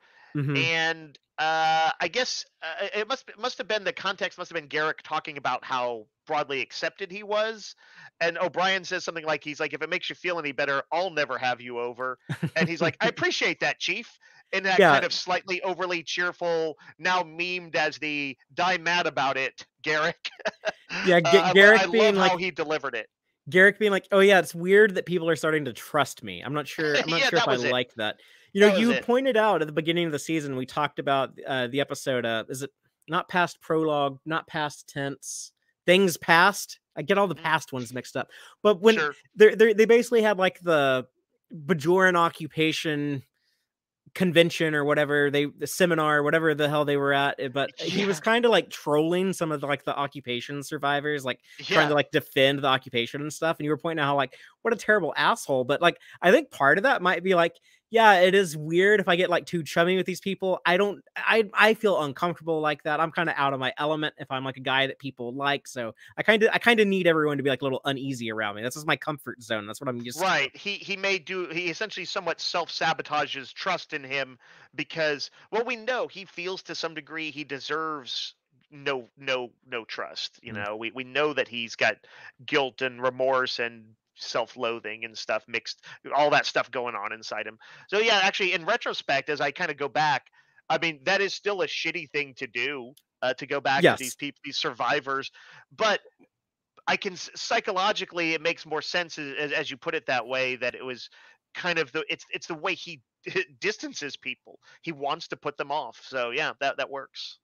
Yeah, we even see some of that way back in, was it season two? Yeah, and season two in the episode "The Wire."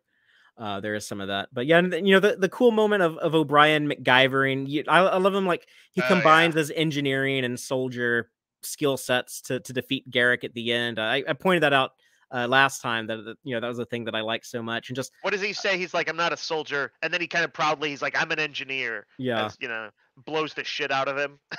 But he, like, his attempt, was to kill Garrick. He Oh tells him at the yeah. end, like he's like. That's their come to terms moment is this is one of the reasons why Deep Space Nine just sort of speaks to the a kind of a darker realism that I tend to like, because they do kind of come to terms and there is a some level of connection and even friendship between them. But yeah, he tells Garrick, he's like, I was trying, he's like, Garrick is like, oh, it's lucky I survived, and he's like, well, if it makes you feel any better, he's like, I was trying to kill you.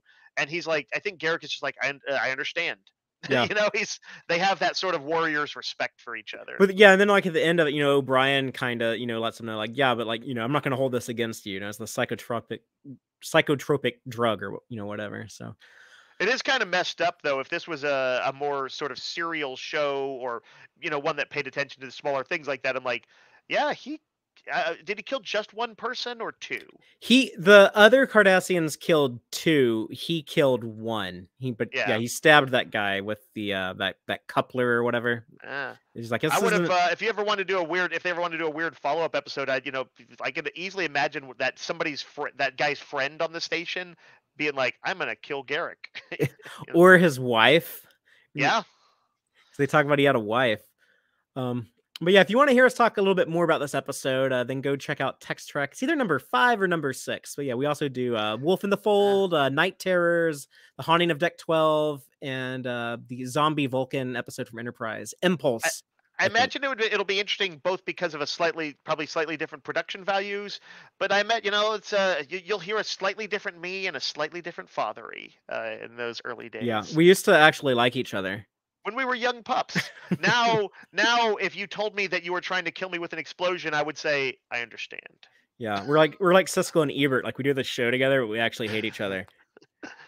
But yeah, there's a lot of cool suspense stuff in this. I want to give a special shout out to the scene where Nog goes to check on something and he sees their shuttle just drifting off into space Oh, and then explode. that's It's not a right.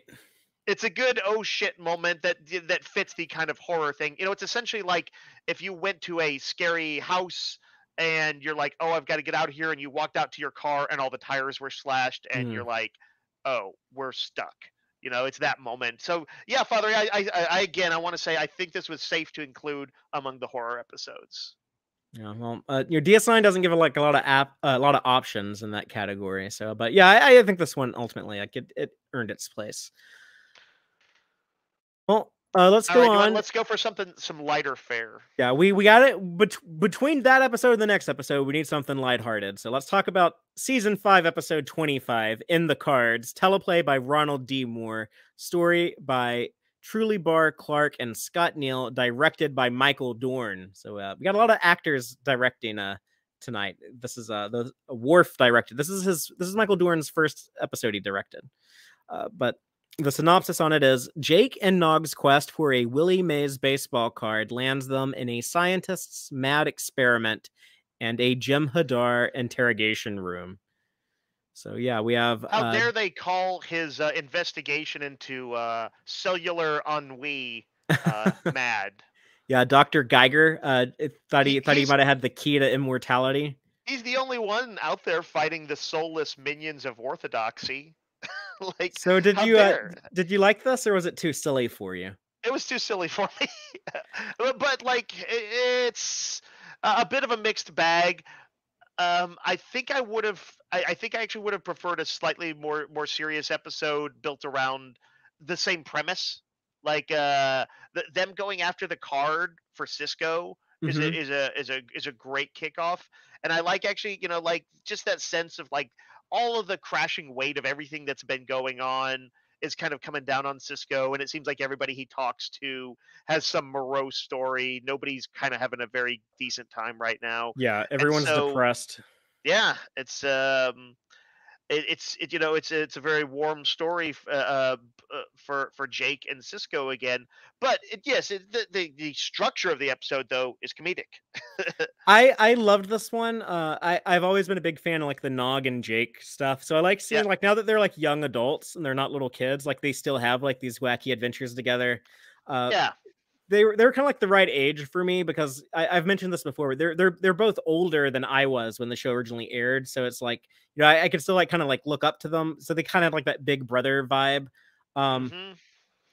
but also like Willie Mays, I thought that was cool. Like that's my dad's. I mean, he's a lot of people's dad's favorite baseball player, but he's Oh, my that's cool dad's though. I probably didn't. like, yeah, like if you would have been like a kid in like the I guess like 50s, 60s, or 70s, then Endless stories. yeah, he's arguably the best to ever play the game. But they also like remind us, yeah, like war is looming. We have Kai Wen trying to negotiate some agreement with Weyoon, and so it was interesting, seeing the two of them together. I think they're.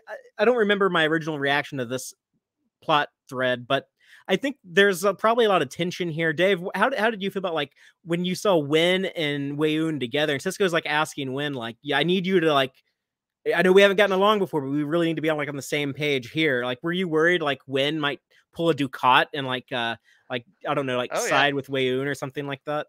Yeah, totally. Or just that she some self-serving motive of hers would end up at odds with what was the best for either Bajor or Starfleet.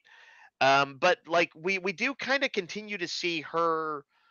This continues her seemingly sincere. Like I kind of have to see how it plays out before I can really say it is. But her seemingly sincere appreciation for the emissary, aka Cisco.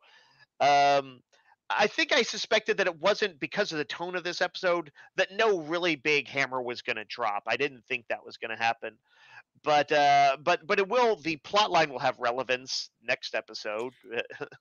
Yeah. um, but yeah, like yeah, anytime Win shows up, I react like Cisco does. I'm like, He's just like, oh shit, like when it rains, it pours, I gotta because everyone's all depressed at the beginning, and then he gets like the news like Kai Wen will be coming to the station tomorrow, wants to meet with you in the uh, morning. yeah, everybody's had that day before. But he basically asked her, like, I just need you to stall. Like, don't agree to anything, don't Yeah, rule anything out. that was an interesting premise, and like it feels like real sort of real politics, right? Yeah. That's the it's like it's not like it doesn't quite lead to a super dramatic resolution like an episodic resolution, but it does feel real. Is yeah, just stall him. Yeah, we need to have as many options on the table as possible. right now, and it continues the tradition. They set up before like Win and Vedic Barile, the Kira boyfriend before Shakar. They're broke up, by the way. We never see Shakar again. They'll mention him, but Oh, like it's kind of too bad. he's gone. Yeah, it just kind of it happens in the episode. It's one more thing that happens in that episode. Yeah, and Children of Time. Children of Time. Yeah. So that yeah, it was like, I think, difficult to keep getting that guest star to keep showing up. So they're just, and I think they wanted that, like, oh, well, let's see if like Odo has to pursue Kira. Like, what will he do? So, Do you know what my favorite bit in this episode was, Fatheree? Jake's tall tale about Willie Mays being a like time the traveling time saboteur. traveler. Yeah, so there Yeah. is like a little bit of like stakes and danger when the the Dominion are freaking out. Like, what are they doing down there? And why is Jake and Nog meeting every senior officer on the station? And Wayoon being like, I believe you, and Jake like, you do? He's like, no, I believe like your first story. You were just trying to get like this baseball card for your dad, because no one would make up that other bullshit story you were trying to tell me about Willie Mays, the time traveler. Right. It is kind of a neat bit of plotting, by the way, that Jake's kind of I'm going to say Lucy and Ethel scheme to Mm. get this card could be perceived from a distance. It's like all the people he's in contact with are all these senior officers. Like, I actually kind of liked the notion that it could be, yeah, perceived as this. There's some sort of Starfleet scheme afoot. Um, and yeah, his notion, he's like, we've got to tell him, Nog, we're Starfleet intelligence. Or when Jake tried telling the story to his dad, when he's like, when Cisco, Cisco's yelling at him, Since was they were like, drunk. yeah, you accused the Kai of kidnapping and burglary, and he's like, sorry, Dad, we were drunk. And then Nog is like, what? Like Captain, I want to separate myself from Jake's statements like right now. Yeah, and Cisco comes down hard on him on that. Yeah. It's funny because they generally don't talk about sort of those kind of vices too much in Star Trek. So yeah, I'm amused by the notion of yeah, Jake just kind of casually talking about, sorry, Dad, I was drunk. I thought it was a little weird, maybe just kind of tonally inconsistent, or like, the war stuff it looms in all of these episodes, but Wayoon kind of comes off as like halfway decent here. He kind of lets Jake off the hook. He doesn't seem too he doesn't seem too intimidating. Like intimidating enough to be the heavy in the scene, but not so intimidating that I was like really worried that he was, gonna tell a Jem'Hadar to rip off Jake's Yeah, head. you also see more of like his weird fascinations with like non-Dominion society, when when he was like, oh look, like the Dabo will and the bar, and like, oh, giving each other poison and all that stuff. And then here when he's like, oh wow, this crackpot scientist, he says he's going to entertain the cells in my body. Like, okay, like I'll dabble with his weird tanning bed machine or whatever. By the way, I think Dr. Geiger is hilarious. I just love that. Like, I do kind of like Dr. Geiger, I have to admit. I love that there's like this insane scientist. Like, I feel like even within like the Federation utopia, you would still have like weirdos. Like that's just part of society, right? Yeah, I agree, and yeah, he is an out there scientist who's seems like he's kind of harmless, nothing too dangerous going on here, but yeah, they had fun with it, and like the gobbledygook that they cook up for him and his particular way of expressing it, uh, it's pretty great because, well, you know what it reminded me of? It reminded me of how in the 1990s conspiracy theorists were kind of fun. In Yeah. the 2000s, it became, oh, Alex Jones has the ear of the president. It became QAnon. It became all these really dark and dangerous Yeah, things. it's a lot cooler than it was like Fox Mulder on the X-Files. Yeah, yeah. And this guy was a throwback to a guy who thought that cells degenerate because they're unhappy and bored. Yeah, I guess today he might read more as like a flat earther or something, but Yeah, right. yeah, he's fairly harmless and he's funny. It's funny, like when he starts explaining what's going on, the intent was that, okay, it sounds believable at first, and then eventually like you hit a point where you're like, oh my god, this guy is insane. And Jake Yeah, and like Nog have that same reaction. like if it were like an old 80s movie, sex comedy movie, you'd hear a record scratch like Now, this episode would have aired, I think, like in May of '97, or maybe even like early June. So it would have been very shortly after Star Trek First Contact came out in theaters in November of Mhm. '96, and Ron Moore takes a shot at one of his own lines of dialogue from that movie. When Right. Picard explains, yeah, like in the 24th century, we don't have money, we work to better ourselves and the rest of society. A convenient line for that movie, but then here, like Ron Moore kind of makes fun of himself when he has Nog ask Jake, like, what does that mean exactly? And Jake just be like, it means we don't need money. Yeah, it's I actually appreciate that Trek has never gotten like it's never been Dune. It doesn't want economic complexity. It's a little pie Right. in the sky. We recognize that it's not trying to say, it's trying to say, wouldn't this be a cool ideal? Not we're going to explain exactly how that ideal works. And so I appreciate that Trek does that, but it also means that yeah, you're allowed to, I think, poke fun at yourself for sometimes being a little pie in the sky. And the way they make it out is like, well, because you're so high and mighty, you also can't bid on this cool Willie Mays card. Yeah, it looks like you need capitalism for that. And that's kind of funny. I guess a big win for the arch capitalists too. Like they're watching the episode. Yay! Well, I like seeing them, kind of like do something to make everyone happy, except for Lita. She's sad when she wakes up, doesn't have the teddy Oh bear, yeah, but it's Kukalaka, still or it's whatever it's played called. very light. Yeah, but But there's a sweet the montage of everybody kind of having their moment is very sweet. Cisco's talking about how there's kind of like this air of optimism in the station now, and it's nice. yeah, and especially like after you see like the next few episodes, when you go on to like season 6, you might appreciate this episode more because it'd be like, I know, like for me, not to give too much away, but I think you can tell by the finale, that Is this things. like the last lightweight episode? Well, like this is the last time these people are like this happy for a while, so it's Yeah, no, that makes sense. That makes sense.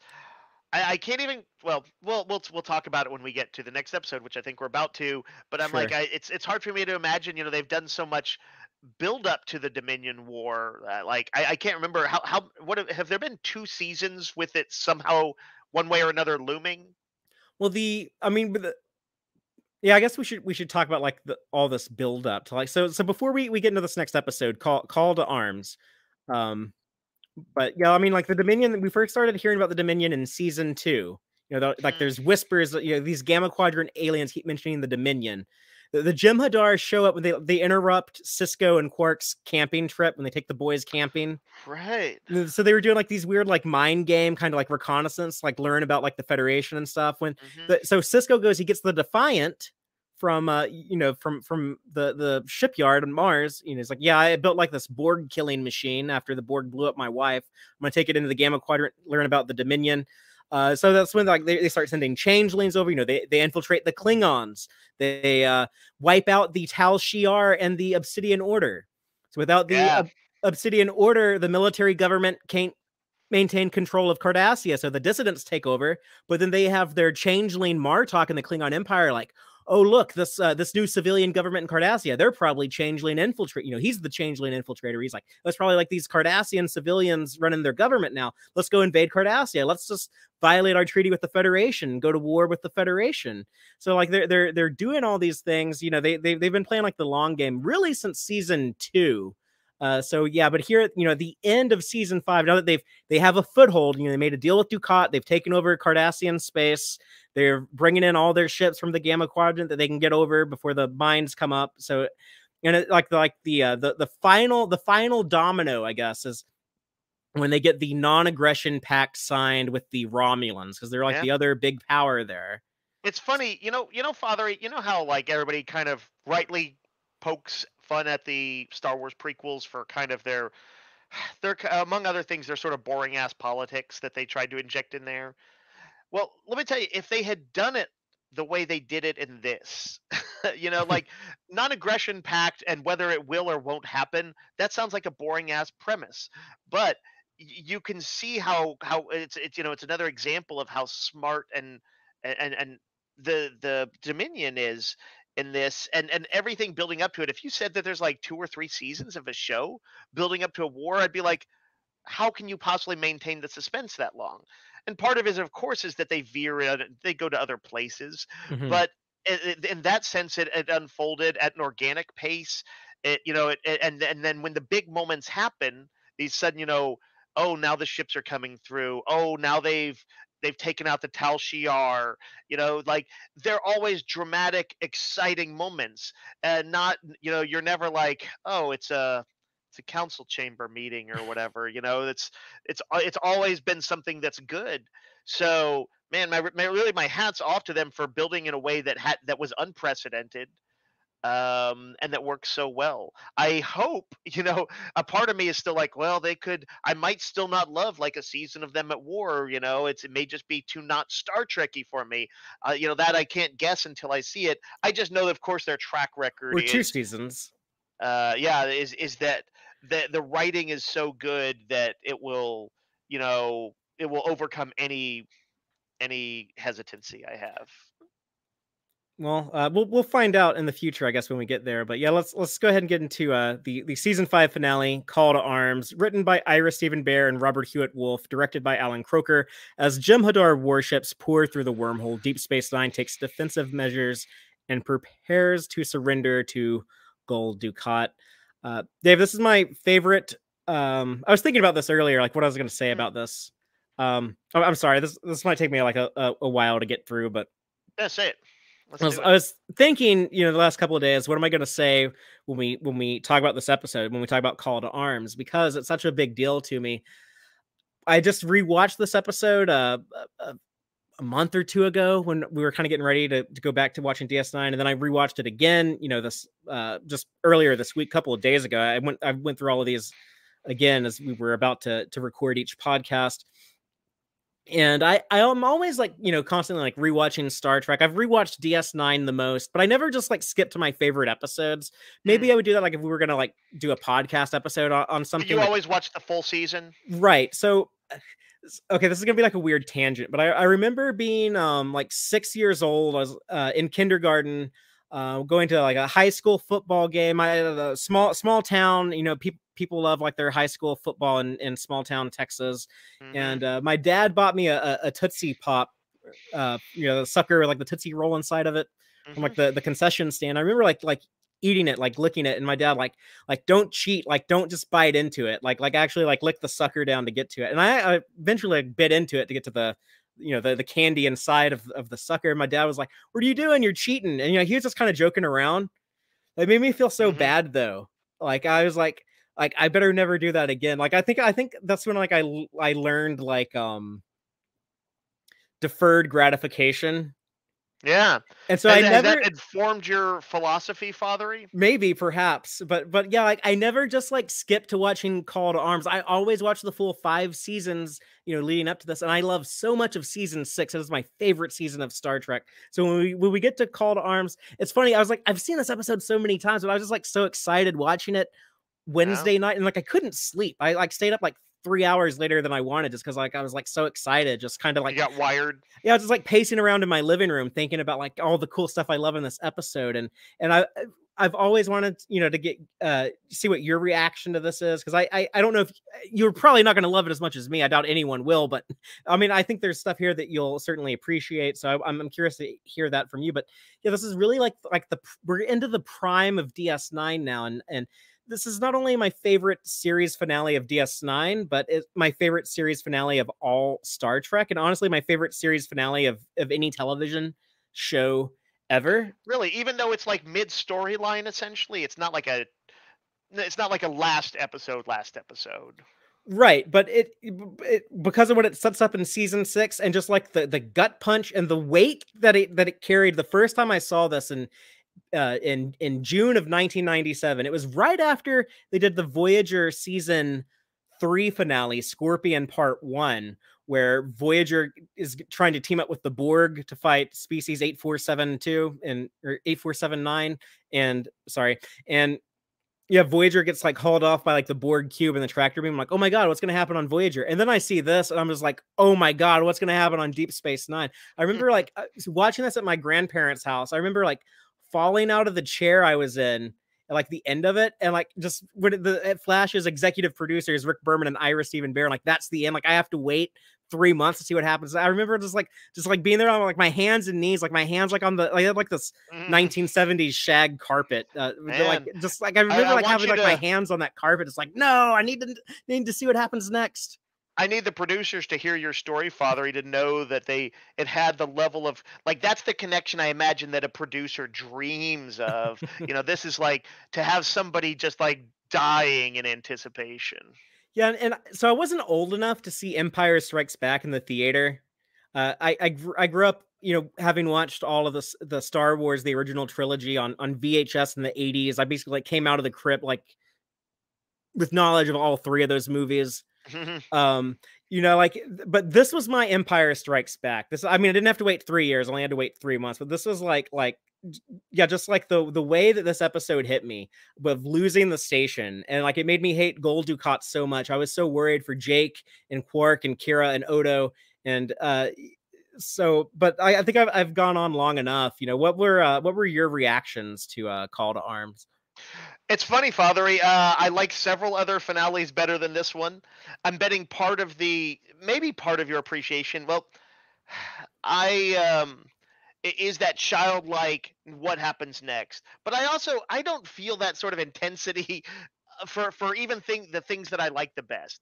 Maybe in the moment for movies and shorter projects, but for TV, I almost never happens. So I'm afraid I can't replicate that. I wish I could. I'm envious of people who have that connection or who finish a book and they angst over like what's next. I don't have that connection like on that level. But I really liked the episode. um, there's so much that happens in it. Like big developments. What is it? Small stuff like Ramen Lita asking Cisco to marry him, massive developments for the Dominion. I actually was very excited to see Jake's job taking a job as a reporter. I didn't know that was in his future, but it's a perfect it's a perfect fit for a novelist. It's a common side move. Um, and then Kira and what was it? What is it? She tells Dax that Odo has feelings for her, so it's like Oh it's yeah. out in the open, right? It's an open secret. Um, and the Romulan, all the stuff with the Romulans coming into play. Um, it's it's a lot, and it has the biggest of battles, right? Um, I liked it, but I get off on stories that have resolutions. So it's pretty rare that a midpoint is going to be a favorite episode of mine, and on that level, it could never be a favorite. Probably, I want the conclusion. Sure. Yeah. I might even, I don't know if I would say tend to, but I often do, like I favor like a lot of the the original series is one of my favorite Star Treks. I kind of like the beginning stuff. 'Cause it's the endings that are more likely to disappoint me a lot of times. But um I guess like the one criticism I have on this episode is just like the mines they set up at the wormhole are just, they're kind of ridiculous that they can just like self-replicate like an infinite number of replacement mines or whatever. But It's clearly like nanotechnology was, I think, not really quite in the pop cultural conversation yet hmm. at that point, existing as a concept, but not out in the conversation. And that's what they're more or less talking about, isn't it? No, that's like basically like every mine has a replicator on it. So if some Oh, of the it's an actual mines, replicator, right? yeah, so if Okay. some of the mines get blown up, they'll just replicate new ones. So it's like, how can they all have like that much energy to do that? But I love everything else so much that I will forgive that very stupid fairly minor contrivance. fairly minor tech contrivance. Yeah, It is fascinating to me that it's indicative of the tone of Deep Space Nine that laying a minefield is a major plot point of a whole episode. And I'm like, minefields, those are like some of the most egregious fallouts from war, very effective and also super costly as far as like tragedy goes. It's just a terrible cost of war that everybody knows Mm. also unfortunately works. Like they work really well. It's like drones. Um, Yeah, I mean, I don't think this has like that level of like moral ambiguity to it. I don't think that was no, it's just to me that intended, but like I don't think there would be an episode like they might lay a mine to trap a ship or something like that, but it's like essentially what I mean is Deep Space Nine was doing preparations for war, and yeah. war is like a massive theme for what the whole last half of the series.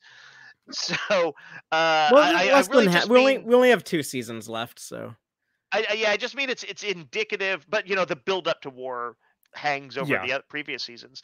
Um, I really just meant that yeah, it's like shows you that Deep Space Nine is a wartime show. I don't mean to say that it's not always talking about fucking military shit and stuff constantly, but it's a smart understanding of that informs the whole show. Right, and we'll still have like stories that aren't totally like war focused. Like I think a good example, Dave, would be like, Hmm. how Children of Time, they went into the Gamma Quadrant to do like Dominion recon, but they ended up having like this like very much like Planet of the Week Yeah. sci-fi story. So yeah, even though like they were out there to do like Dominion reconnaissance, it's kind of like that. Like we'll still get like those types of stories.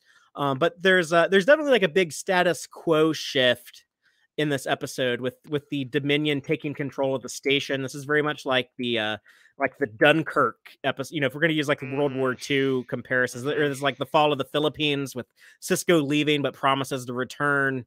Yeah, there's a part of me that can't imagine the quite put myself in the boots of someone seeing that for the first time, that the level of status quo like that, where with him going on the run, essentially the cast divided, most of them going with him, a contingent still on the station, and without asking, like I don't want to ask too much because I don't know. Like sometimes they make changes like that, and then like 3 episodes later, it's all undone. But can I just ask you, does this last up for a little bit? It will last longer than 3 episodes. Okay, um, that's cool. I would expect for Deep Space Nine to broadly to commit more to the bit, to a story arc like that. But yeah, it's pretty crazy, and it has that feeling of moral ambiguity that suffuses the show, where yes, it's like this pyrrhic victory. Well, I guess you almost don't know, but there is a sense of yes, what did they knock out a major shipyards? It Right. was it was a costly take. The Dominion lost a lot of ships, and but they took the station. I mean, they took our hero's base. It's the whole setting of the show, and they own it. Yeah, and you get to see, Ducat be kind of the good commander when he's like, oh, concentrate your fire on section 17. We'll take their shields down. So he Yeah. understood what was going on, but he's also a bit of, he really wanted the station. He really wanted to go into Cisco's office and proclaim it as his office again. And so a big part of why I love this so much, Dave, is just like the very last 2 minutes of this episode is really what Mhm. I love the most. Possibly my favorite 2 minutes in all of Star Trek ever. But His message. when Ducat sees the baseball on the desk, that's why I kept telling you, like, watch this baseball. They do some cool stuff with the baseball in the show, and like the thing here of like he left the baseball as a message that he will come back. And then when we get the final shot of the episode, when we cut to the Defiant and the Rotaran joining that giant Klingon and Starfleet Oh fleet, yeah. marching off to war. Just I'm getting goosebumps now talking about it. Just like, yeah, it was just like that was the moment that made me like fall out of my chair watching this in 97. Just I love like the tragedy of seeing like Ducat and Damar. I promise Damar does like important stuff in season 6. I keep telling you, like keep your eye on Ducat's little helper Damar. But But that's like good to know because sometimes like a supporting character, I do like I let them kind of fall into the background, but sure. he's had enough lines to be noticeable. So But yeah, seeing them kind of like lord over Kira and Odo and Quark, and like they're so giddy. Like Ducat seems like so giddy, running up to the ops station to sit in his throne and be like, I own Bajor again. I own Terok Nor again. It's all mine again. It makes me sad, but like at the same way, it's like it's so exciting because it's like, okay, well now you just like Nog said, like, well, now I guess like we're going to war. We'll make the Dominion sorry they ever set foot in the Alpha Quadrant, and Jake staying behind, and that reveal, and then Sisko's reaction Oh of like, yeah. well, I can't risk the whole crew for one man, but it sucks that I think that's smart that he was like, well, they're not going to harm the emissary's son. They want to have peaceful relations with the Bajorans, so I'm probably safe to stay here. Yeah, that was it's a smart and risky move. It seems like just right for the age and the person he's becoming. Mm-hmm. Um, and yet, yeah, it's like I'm like also monumentally stupid, but great drama. Um, the what was I going to say?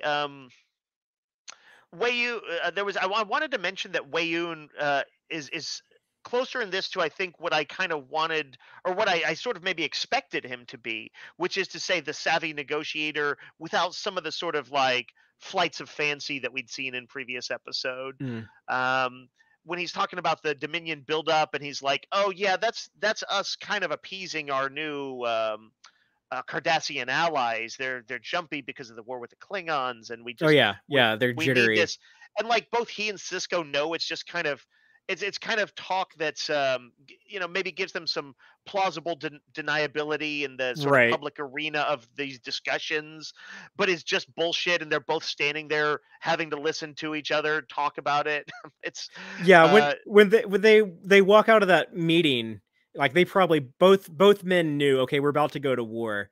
Like they're both yeah. like, Well, okay, Cisco, he straight up says he's like the instant he started talking about that, he's like, I knew that war was coming.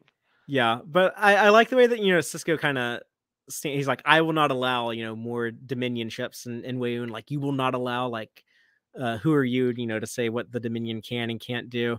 I like Rom had a ton of great moments in this episode. He's the one who actually comes up with the idea of the self-replication for the Right? mind.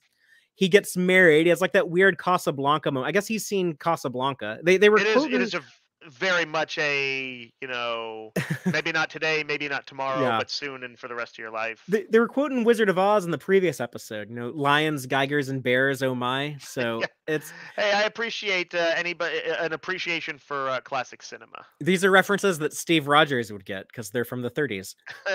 Right. But By the the way, my favorite. I don't know if this was a Casablanca quote because it sounds like something that was it Louis. The guy who's the police guy in it. mm, Where Odo and Garrick are talking. Odo says something like, "You'd shoot a man in the back," and Garrick says, "Well, it's the safest way, isn't it?" yes. That's clearly a line of dialogue coming from someone who's like, okay, you've clearly have shot people in the back before. Right. But I love that because yeah, when Garrick says, by the end of this day, a great many people are going to regret that I didn't shoot Ducat in the back. Right, right. It's yeah, part of that broader conversation that goes back to the opportunity he had once upon a time. Yeah, in good continuity, season 4, Way of the Warrior. Yeah. You And know that Garrick, some of my favorite stuff is when they make small references or build in mm, small but notable ways on pre-existing episodes that might go back, it might go back 6 episodes or it might go back, 6 seasons. but at the end of the episode, Garrick runs off with Starfleet because you're like, okay, like Ducat is taking over. I'm a dead man if I stay here, so I gotta go. But now the Starfleet has okay, we have like this really cool asset with Garrick, so He he'll is. be an aid to them in the war to come. They should just cut him loose on those psychotropic xenophobe drugs again because he becomes he goes He John goes McClane. And Rambo, yeah. yeah, it is funny because that was my first major experience with the character, and I remember even at the time I was like, "Is this what Garrick is like? Is he like this kind of heart badass?" And I think you told me you're like, "Not really. This is Yeah. kind of an exception to the rule. Mostly he's a manipulator. He's a guy who he's more like what's the name on Game of Thrones? He knows stuff. Oh, Littlefinger or No, Varys or Tyrion. There's a lot Peter of Tyrion. Yeah, okay. Tyrion. There's a lot of smart dudes on Game of Thrones. Yeah, Um, no, he's a little bit more like Tyrion. I guess I mean he's more like one of the nicer manipulators. I know that you said you don't really like the lovey-dovey stuff with Zial and Garrick. So let me ask Mhm. you your read on this because when Zial kisses Garrick, like the look in Garrick's eyes after that, I always take that as like, oh my god, like I really don't want this girl kissing me. But I don't know what did What was your take on I it? think I took it as fairly sincere. I didn't, I didn't really think about it too much in the moment because it was more like felt like it was part of a sequence of events, Hmm. and I don't know. To me, at least, it read initially as sincere, like, but maybe not quite the passion you might expect if it was like, oh, we want Yeah. to build on this. But yeah, I don't know. And I don't want to spoil anything for you, but I'm kind of reading into it things that'll be like revealed later. Like so if you're worried about like I them like when becoming stuff like a that works, hmm, where maybe at the time they were filming this episode they didn't know what was going to happen, but if in retrospect it was like, oh yeah, that sort of reticence there, or just the fact that like there wasn't like a deep connection between the actors or something like that, like it ends up working. I always like when that happens, that sort of serendipity. there's also a goodbye but a parting between Dax and Worf. Worf is going to go off with Martok. So I love like the passive aggressive proposal from Dax. Like Oh man, like what's funny? I When I was watching that scene, I didn't I didn't have strong feelings early on Dax and Worf. And I still think they're kind of a weird mix, but the more I saw of it, the sort of more I saw how it could fit, and that like the Curzon, especially like within her, was actually like made it as a particularly good fit. And so I was like I kind of teared up when she said it. I wasn't expecting it. It caught me oh off well. guard. Yeah, and she just says the answer is yes. I'll say yes. And Worf is like, what are you talking about? And she's like, we'll get married. That's what you always wanted. Like, I mean, she knows he wants to be like the traditional Klingon and have like Yeah. the full on Klingon wedding and everything. And it's also like a wartime thing. Like when people go to war, like we're very likely to die, so we should get married soon. But you Yeah. don't want to spell it out like that. But I mean, that's what everyone's thinking. Sure. Um, Rom, like I'm gonna be a Federation spy, but at least I got married to my sweetheart Lita. So, which is another dangerous thing. We have the spy on the station now working for Starfleet. So, Mm. um, Yeah, it's a fascinating new status quo. I didn't project very much in my head how it might play out, but I will be excited to see it play out. yeah. But at the end of this, let me ask, because like, I explained I was dying to see what happened next. Like, I don't. What's your feelings on it? Are you like, or do you feel like you're like really keen to jump into season 6, or are you like, what, I just want to sit and think about season 5, and I'll get around to season 6, down the road. I'm Yeah. not. So if these focused group watches for these are like good for me in the sense that I like it gets me to do something that I normally don't do. It's hard for me to watch TV at length, but at the same time I do like I kind of need a break. I need a little pause in there. It's sort of an intense period of watching for me, and then I need to take a pause. But at the same time, yeah, part of me is like ones is like, well, I could just go watch an episode or two and just see, because I do want to see like what does the new status quo look like as far as like how they execute an episode. Yeah, Are they because going to be cutting back and forth between them? Will they tell a story with one and have little subplot moments with others? And indeed, what is the first thing that happens after this? Where the chips have fallen. oh yeah, actually, like the opening scene of season 6 is a little bit of a. It's like, oh, Son of a that's not. bitch. It's like, oh, that's not great. Um, I may have to watch it tonight now that we're talking about it. but I might. yeah, and season 6 is my favorite season of all Star Trek. I'm not gonna say it's like leaps and bounds better than season 5. I think season 5 of DS9 is fantastic. I like 7. I like all DS9 seasons, but yeah, 6 is not only like really cool, like the big arc stuff. It has my favorite parts of the big arc, but there's 5, 6 episodes in DS9 season 6 that I think are all like worthy of being like they could be like the top 5 best episodes of all Star Trek in my opinion. I mean, there was like probably a good half dozen this season that I feel like are upper echelon episodes. That could be in that land in that place.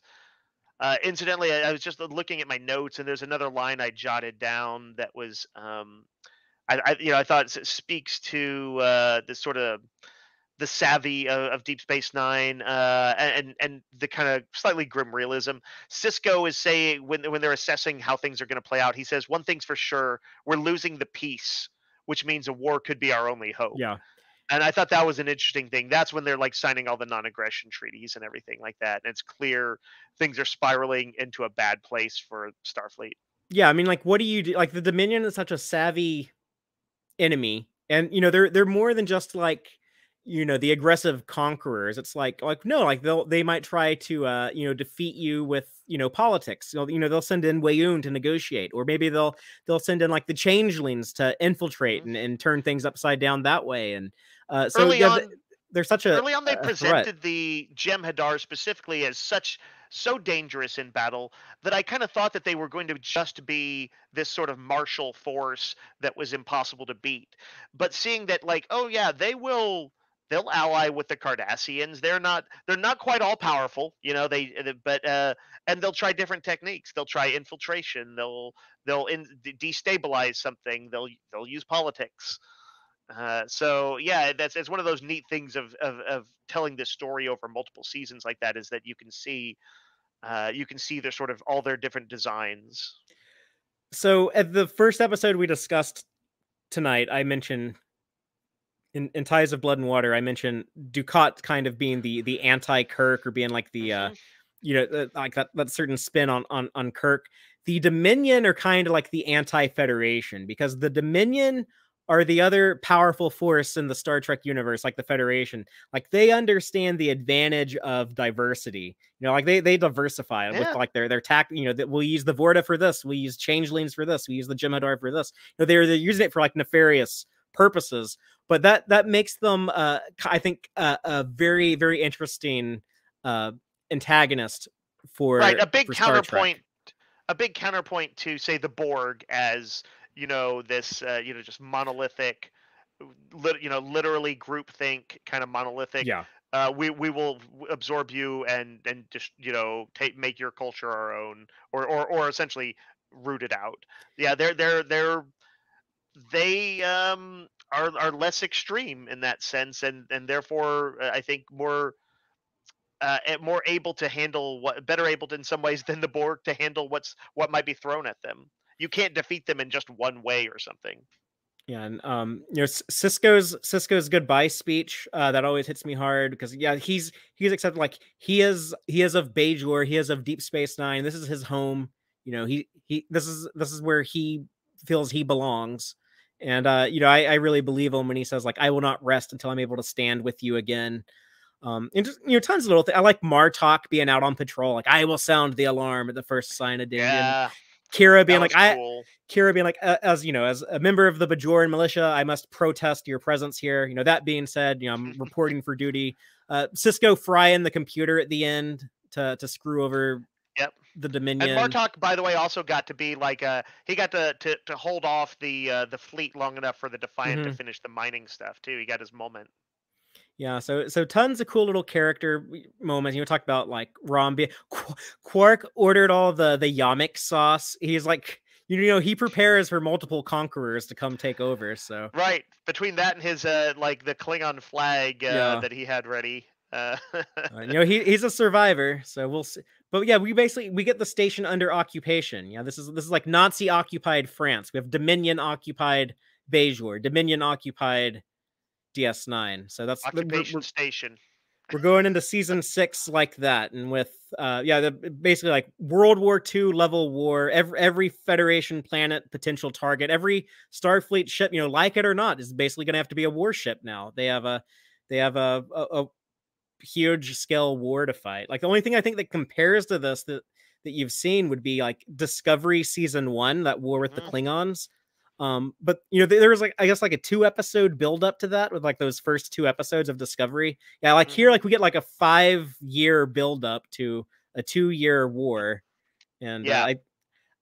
I think it's for me, it's my favorite part of Star Trek to rewatch, is all of the big arcs of DS9. It's always extremely rewarding. I feel like I didn't cheat. I didn't bite into the Tootsie Pop early. I licked You it know, down I to the didn't center. I didn't. My whatever I thought Deep Space Nine was back in the day, it is not. Was just wasn't accurate. I believed people when they told me it had some sophistication, but I was like, like I don't know quite what I pictured their war stories being. I just didn't picture them being sort of this nuanced and and hitting these particular dramatic strides. So it's still it's exciting for me. I feel as if I was watching it in some ways in the '90s still, because it's still doing things that some Treks that Trek hasn't matched. Like the Star Trek Discovery wartime stuff. There's a fair amount I like about Star Trek Discovery, but it's not as good with the war stuff as something that came out 15, 20 years earlier. Well, I don't know if I have anything else to say on the episode. I feel like I kind of heaped a bunch of praise on it, but yeah, I mean, this is some of my favorite stuff and my favorite. My favorite franchise. I don't like Star Trek's just like my favorite thing. Period. So, yeah, it's this is some of my favorite television, favorite entertainment, favorite fiction of all time. You have anything else? No, let's. I think I was gonna. I need to watch the Sandman on Netflix, but I'm waiting to watch that with a friend tomorrow. So I think I'm gonna probably try and catch him. I think I'm gonna go ahead and sneak a watch of 1 or 2 episodes of season 6 tonight. Okay. Well, I hope you enjoy. Jill was asking when we're gonna do the next one, and I guess we don't quite know. Right when we'll have the pause to formally discuss it, right? So we would love to do season 6 and 7 before Picard comes out. I don't know if we can, but we can try. But I'm guessing Picard will be out in February. So we still have like a season of Lower Decks coming up. We have 10. We're promised 10 more episodes of Prodigy at some point before the end of the year. So I think we're probably going to be booked until early January. I think if there's a way we could, me and Dave can make it work, we might get into season 6 before then. But otherwise, I think we might be looking at early January. So I wouldn't worry about having to binge it just yet. And we'll let y'all know, because I know people. We do have people in the audience like Jill who do watch along with us. So we'll definitely let you know as soon as we know. But yeah, for sure. It's been again fun, and I appreciate everybody kind of interacting with us in the comments and throwing out their thoughts on this this series. How far back are we talking, Fatheree? Roughly 20 plus years ago, when it like DS9 started. Yeah, or like what this season 6? How far back was that?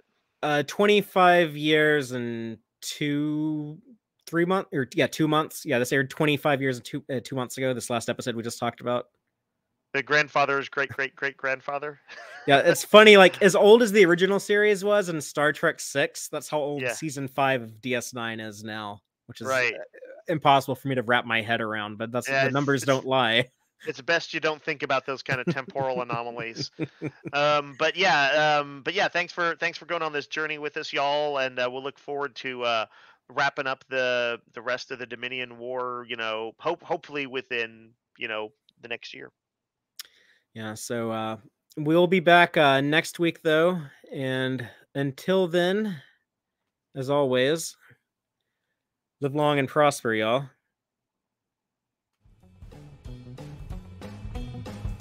Listen to the Tex-Trek podcast through Apple Podcasts, Google Podcasts, Spotify, or at tex-trek.com. Like us on Facebook at facebook.com/tex-trek. And follow Fatheree on Twitter at TXTrek. Please support us by liking our videos and subscribing to our channel on YouTube. Thank you and take care.